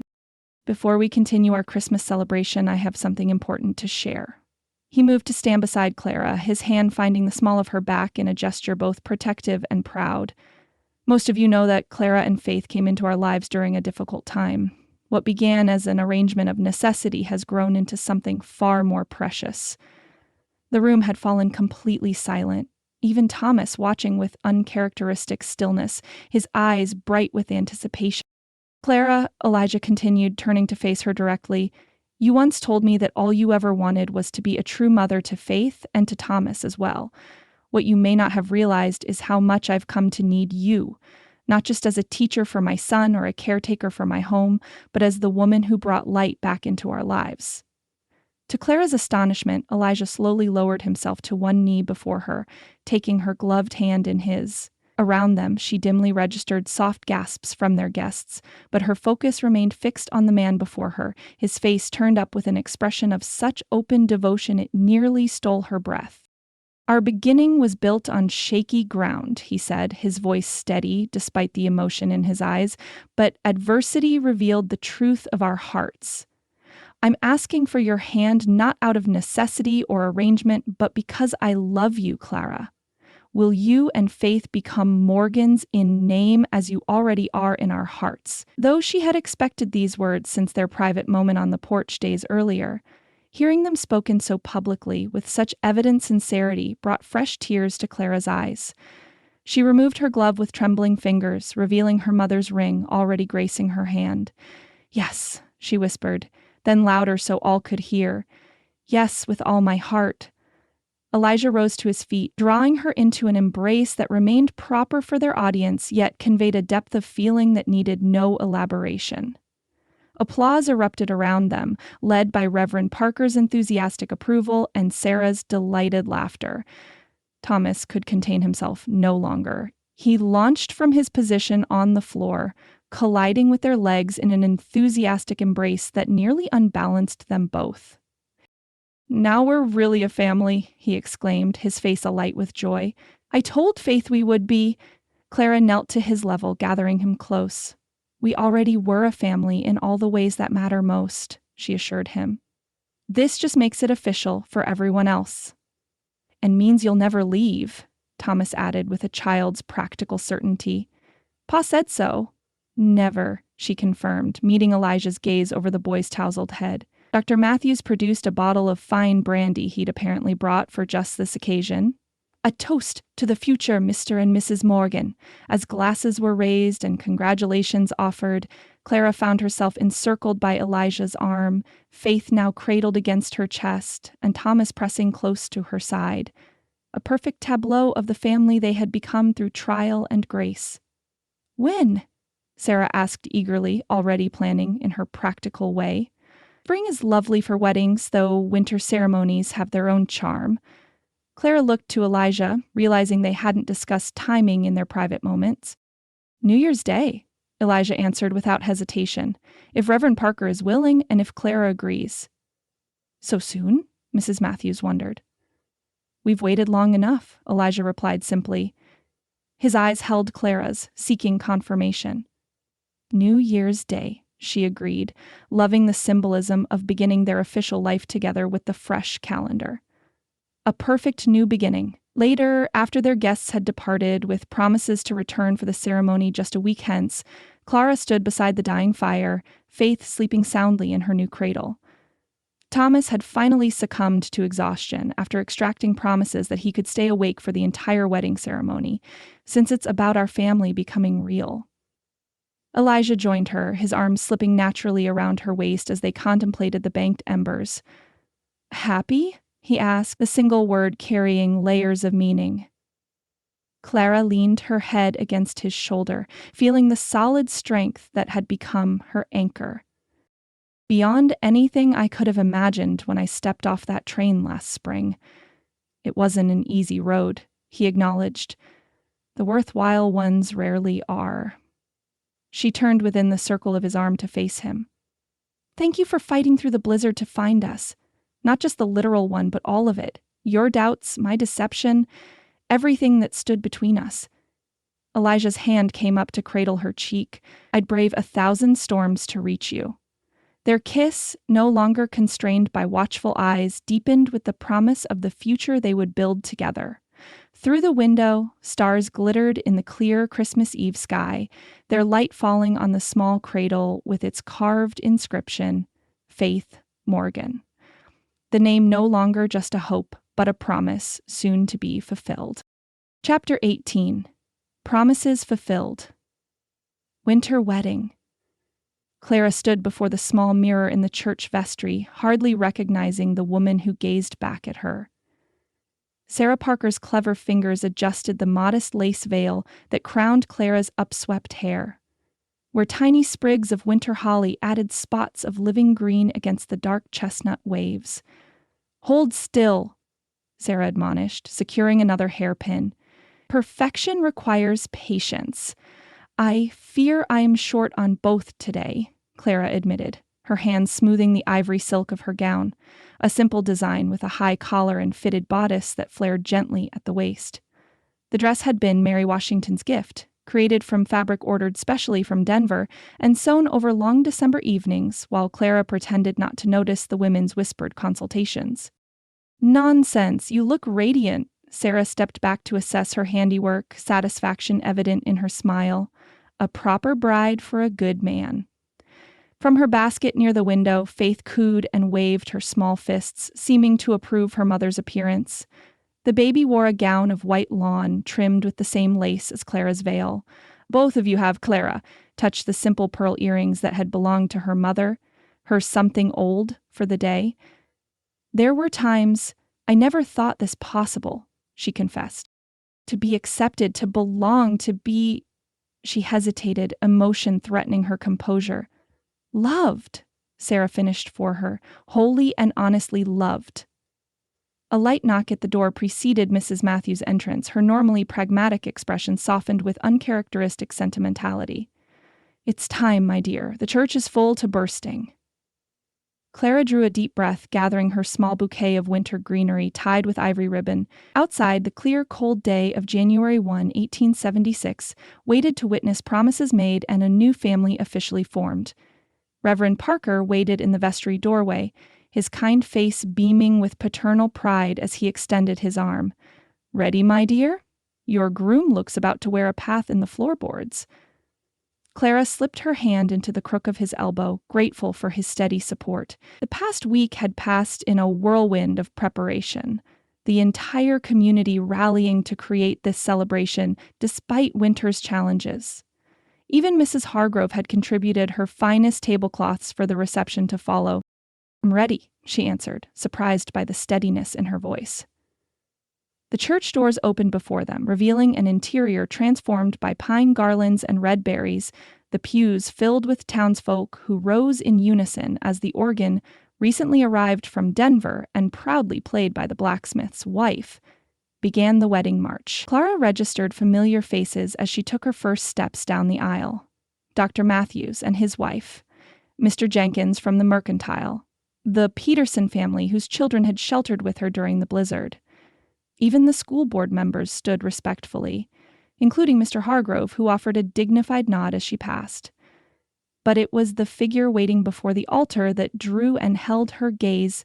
Elijah stood tall in a new black suit, his freshly trimmed hair gleaming with hints of gold in the winter sunlight that poured through the church's windows. Isaiah Washington stood beside him as best man, dignity personified in his own Sunday finest. At Elijah's side, nearly vibrating with excitement despite obvious efforts to maintain solemnity, stood Thomas.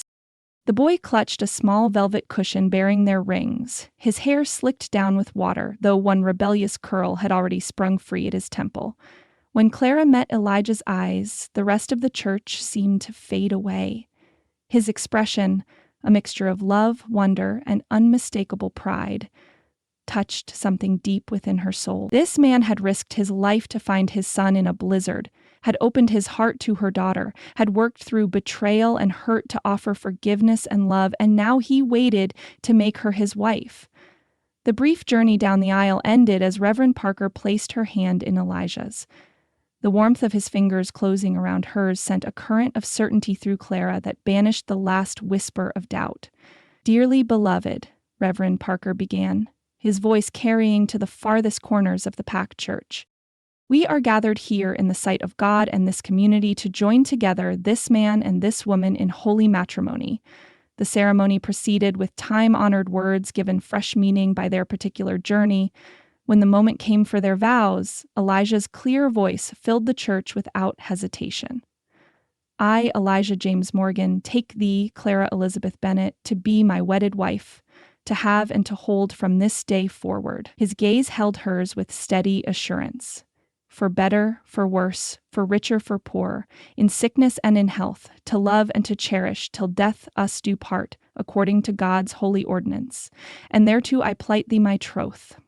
Clara's response, though softer, carried the same unwavering certainty. The familiar promises, spoken by countless couples throughout history, seemed written precisely for them, acknowledging life's trials while committing to face them together. Thomas presented the rings with solemn importance, managing to complete his duty without the mishap he had feared during rehearsal. As Elijah slipped the simple gold band onto Clara's finger, joining it with his mother's pearl ring, his hand trembled slightly, the only outward sign of the emotion he held carefully in check. These rings, Reverend Parker intoned, perfect circles without beginning or end, symbolize the unbroken covenant you make today. May they remind you daily of the promises spoken in this sacred place.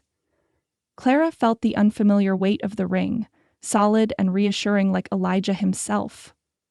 When she placed the matching band on his finger, the act felt like completing a circuit. connecting them in ways beyond the physical. "What God has joined together, let no man put asunder," Reverend Parker declared, his voice rising with the joy of the moment. "By the authority vested in me by God and the territory of Colorado, I now pronounce you husband and wife." His smile widened as he turned to Elijah. "You may kiss your bride." Elijah's kiss was brief but tender, mindful of their audience, yet conveying a depth of feeling that brought color to Clara's cheeks. As they turned to face the congregation, Reverend Parker's announcement rang out with unmistakable satisfaction. "Ladies and gentlemen, I present to you Mr. and Mrs. Elijah Morgan." The cheer that went up seemed to shake the church rafters, led by Thomas's enthusiastic whoop and echoed by every voice in the building. As Clara and Elijah moved back down the aisle, now hand in hand as husband and wife, she caught sight of Faith in Sarah's arms, the baby's green eyes wide at the commotion. "My daughter," Clara thought with sudden, piercing joy. Our daughter now, in the eyes of both God and man. Family bonds, the celebration at the Morgan Ranch, transformed the home Clara had grown to love into a gathering place for the entire community. Long tables set up in the main room groaned beneath the weight of shared dishes. Mary's famous fried chicken, Mrs. Peterson's buttermilk biscuits, pies and cakes from every kitchen in Silver Creek. Clara moved among their guests. Faith settled contentedly on her hip, accepting congratulations with a happiness that seemed to radiate from within. Elijah remained close, his hand finding the small of her back whenever she paused, the simple touch a reminder of their new connection.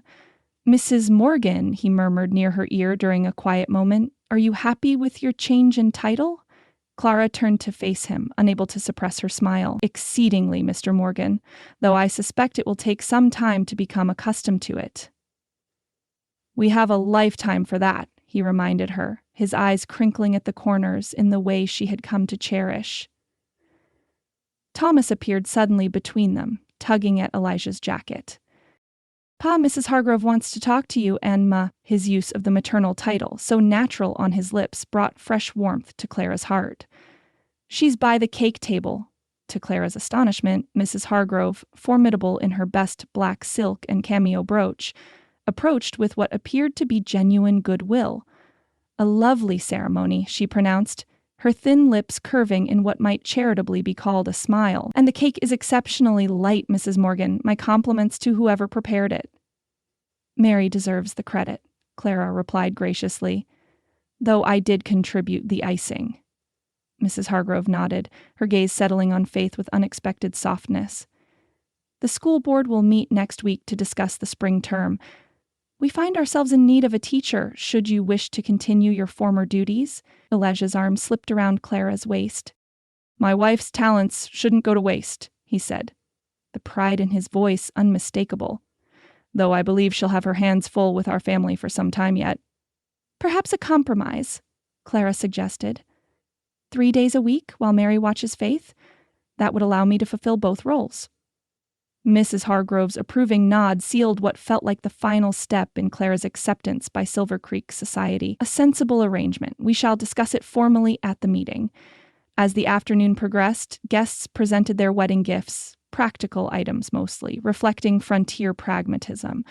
A handmade quilt from the church ladies, preserves and canned goods from neighboring farms, a fine set of harness leather from Isaiah and Mary.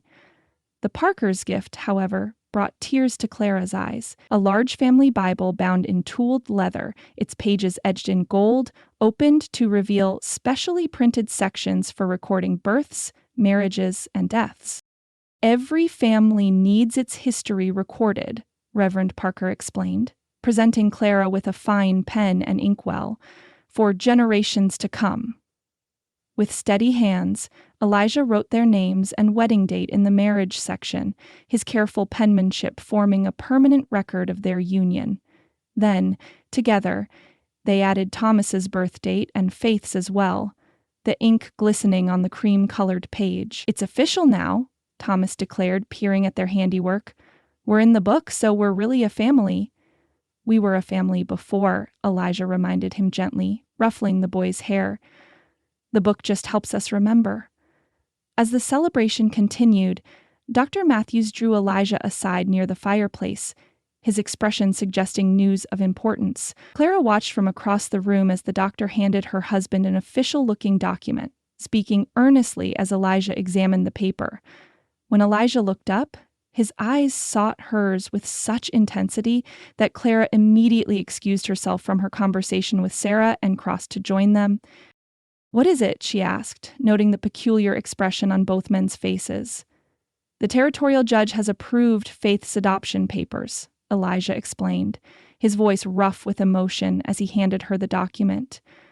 Dr. Matthews arranged to have them expedited. Clara scanned the formal legal language, her vision blurring as she reached the crucial passage. "Faith Bennett, henceforth to be known as Faith Morgan, is hereby legally adopted as the daughter of Elijah James Morgan and his wife, Clara Elizabeth Morgan." "How?" she whispered, looking up at the doctor through tears of joy. "I thought such proceedings took months."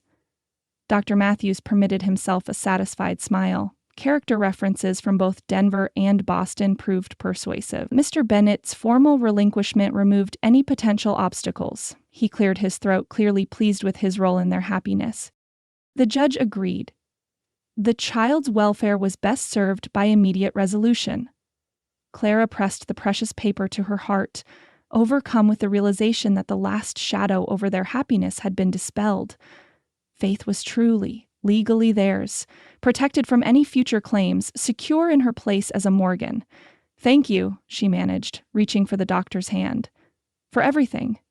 When Elijah shared the news with the gathered guests, another round of cheers rose to the rafters. Thomas insisted on examining the document himself, proudly announcing to anyone who would listen that he was officially a big brother by law and everything.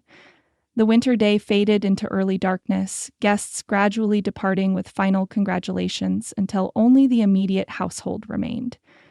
Isaiah and Mary tactfully retired to their cabin, leaving the new family alone in the quiet house, still bearing the remnants of celebration. Thomas, exhausted from excitement but fighting sleep with determination, finally succumbed to Clara's gentle insistence that he prepare for bed. "But it's a special day," he protested through a massive yawn. "I should stay up later." "The day will still have been special when you wake tomorrow," Clara assured him, helping him into his nightshirt, "and you'll be better able to enjoy remembering it after a good night's sleep." After extracting promises that no exciting family discussions would occur without him, Thomas allowed himself to be tucked into bed. Faith, long since asleep in her new cradle, stirred briefly as Clara checked on her one final time. In the main room, Elijah had banked the fire for the night, his tall figure silhouetted against the glowing embers. He turned as Clara entered, extending his hand in a gesture that felt both familiar and utterly new. "Mrs. Morgan," he said softly, the name a caress on his lips. Clara placed her hand in his, feeling the smooth metal of his wedding band against her fingers. "It still seems like a dream," she confessed. "All of it." "Not a dream," he assured her, drawing her closer. "A promise fulfilled." Together they knelt before the hearth, their hands joined as Elijah offered a prayer of thanksgiving for the journey that had brought them together, for the children sleeping peacefully down the hall, for the community that had embraced them, and for the future stretching before them, unknown in its details, but secure in its foundation. As the final amen faded into the quiet room, Elijah rose, helping Clara to her feet. Without words, they extinguished the remaining lamps, the house settling into peaceful darkness around them as they made their way toward their shared bedroom, their first night together as husband and wife. At the threshold, Elijah paused, his expression visible in the soft glow of the single lamp that illuminated the room beyond. In his eyes, Clara read all the promises they had exchanged that day, along with countless others yet unspoken. "Welcome home," he said simply, the words encompassing far more than the physical space they would share. Clara stepped forward into her husband's embrace, into their room, into their future, a future built on adversity overcome, faith restored, and love that had been tested and proven strong enough to last a lifetime. "Home," she agreed, her heart full beyond measure. At last. Spring Promise Epilogue. 1 year later, spring 1877. Thomas Morgan burst through the kitchen door, his boots leaving clumps of mud on the pristine floor Clara had swept that morning. "Pa says the new calf is strong enough to stand. Come see me, Ma!" Clara looked up from the bread dough she was kneading, unable to summon even mild irritation at the dirty footprints. The boys' enthusiasm was as boundless as the Colorado sky stretching beyond their windows. At 7, Thomas had shot up nearly 3 inches since Christmas, his frame beginning to lose the soft roundness of early childhood. "Boots," she reminded gently. Thomas glanced down, his expression comically dismayed. "Sorry." He hopped awkwardly on one foot, then the other, removing the offending footwear. "But you've got to come. Faith wants to see the calf, too." "And where is your sister?" Clara asked, brushing flour from her hands. "With Pa," Thomas answered, as if it were the most natural thing in the world. "He's showing her how to pet the mama cow real gentle." Clara's heart squeezed with familiar tenderness. The sight of Elijah's large, capable hands guiding Faith's tiny ones had become one of her greatest joys over the passing months. "I'm coming."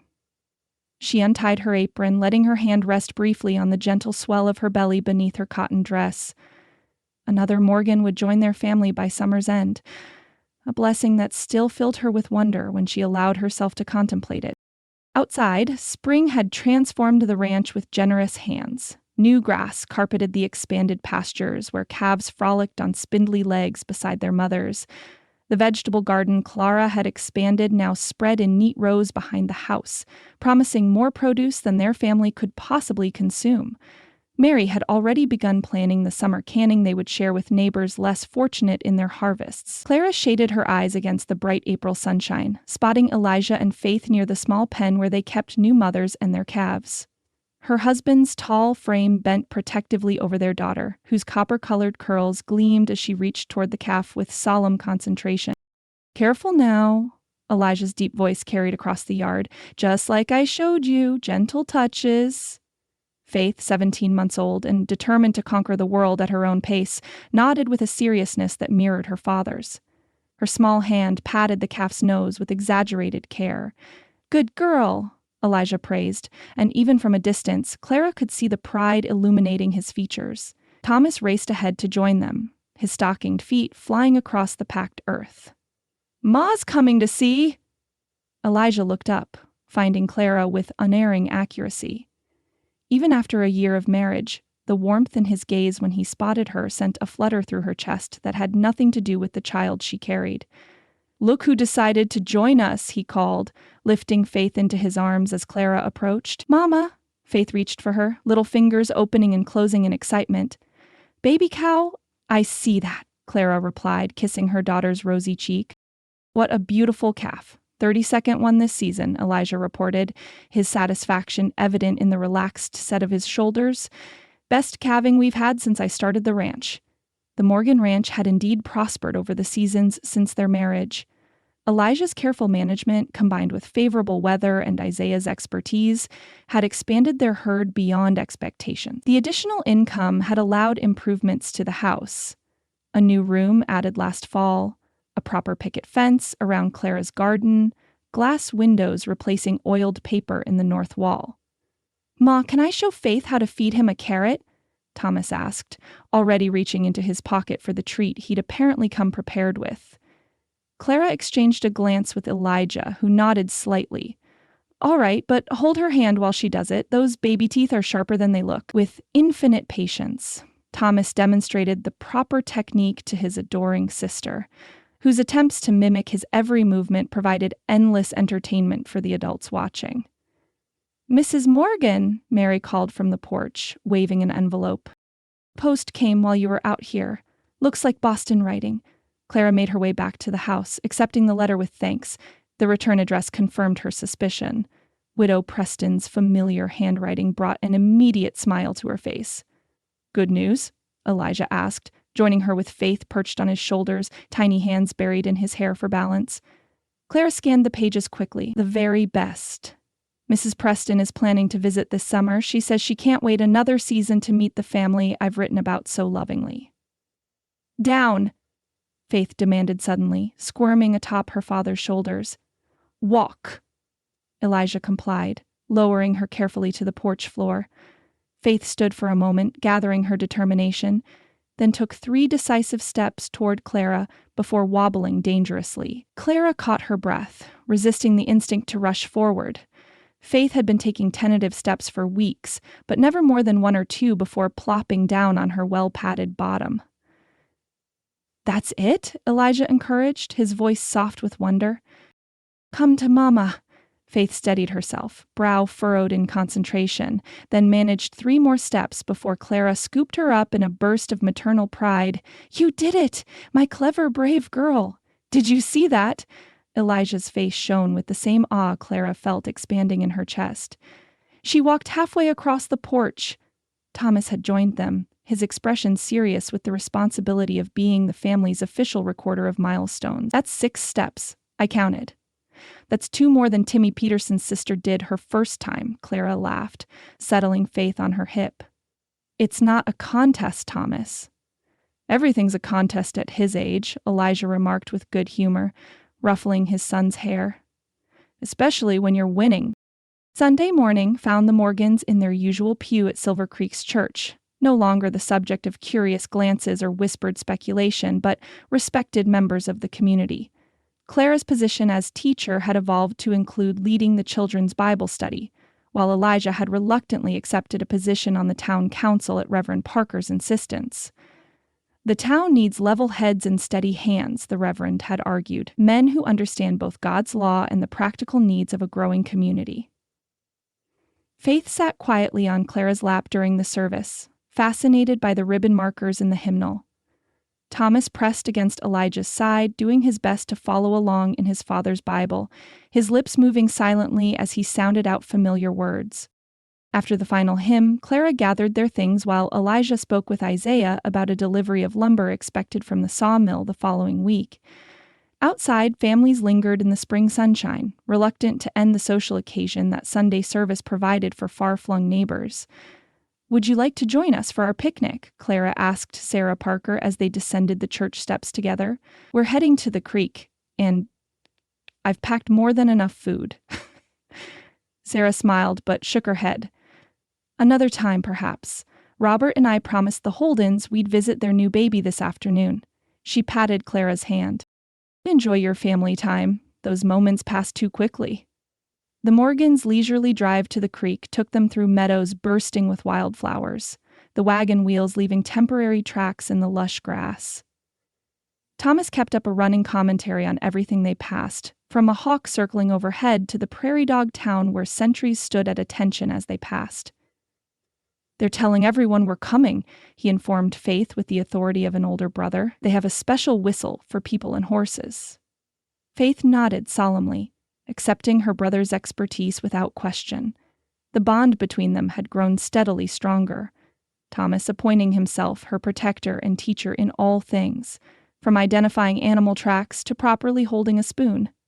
The creek that marked the northern boundary of Morgan property ran clear and swift with spring melt, though not dangerously so. Elijah guided the wagon to a familiar spot where cottonwood trees offered dappled shade and the bank sloped gently to meet the water. "The very same place," Clara murmured as Elijah helped her down, his hands lingering at her waist. "You remember." His eyes crinkled at the corners, the lines there deepened by a year spent working in Colorado sun and wind. "How could I forget? You proposed to me here."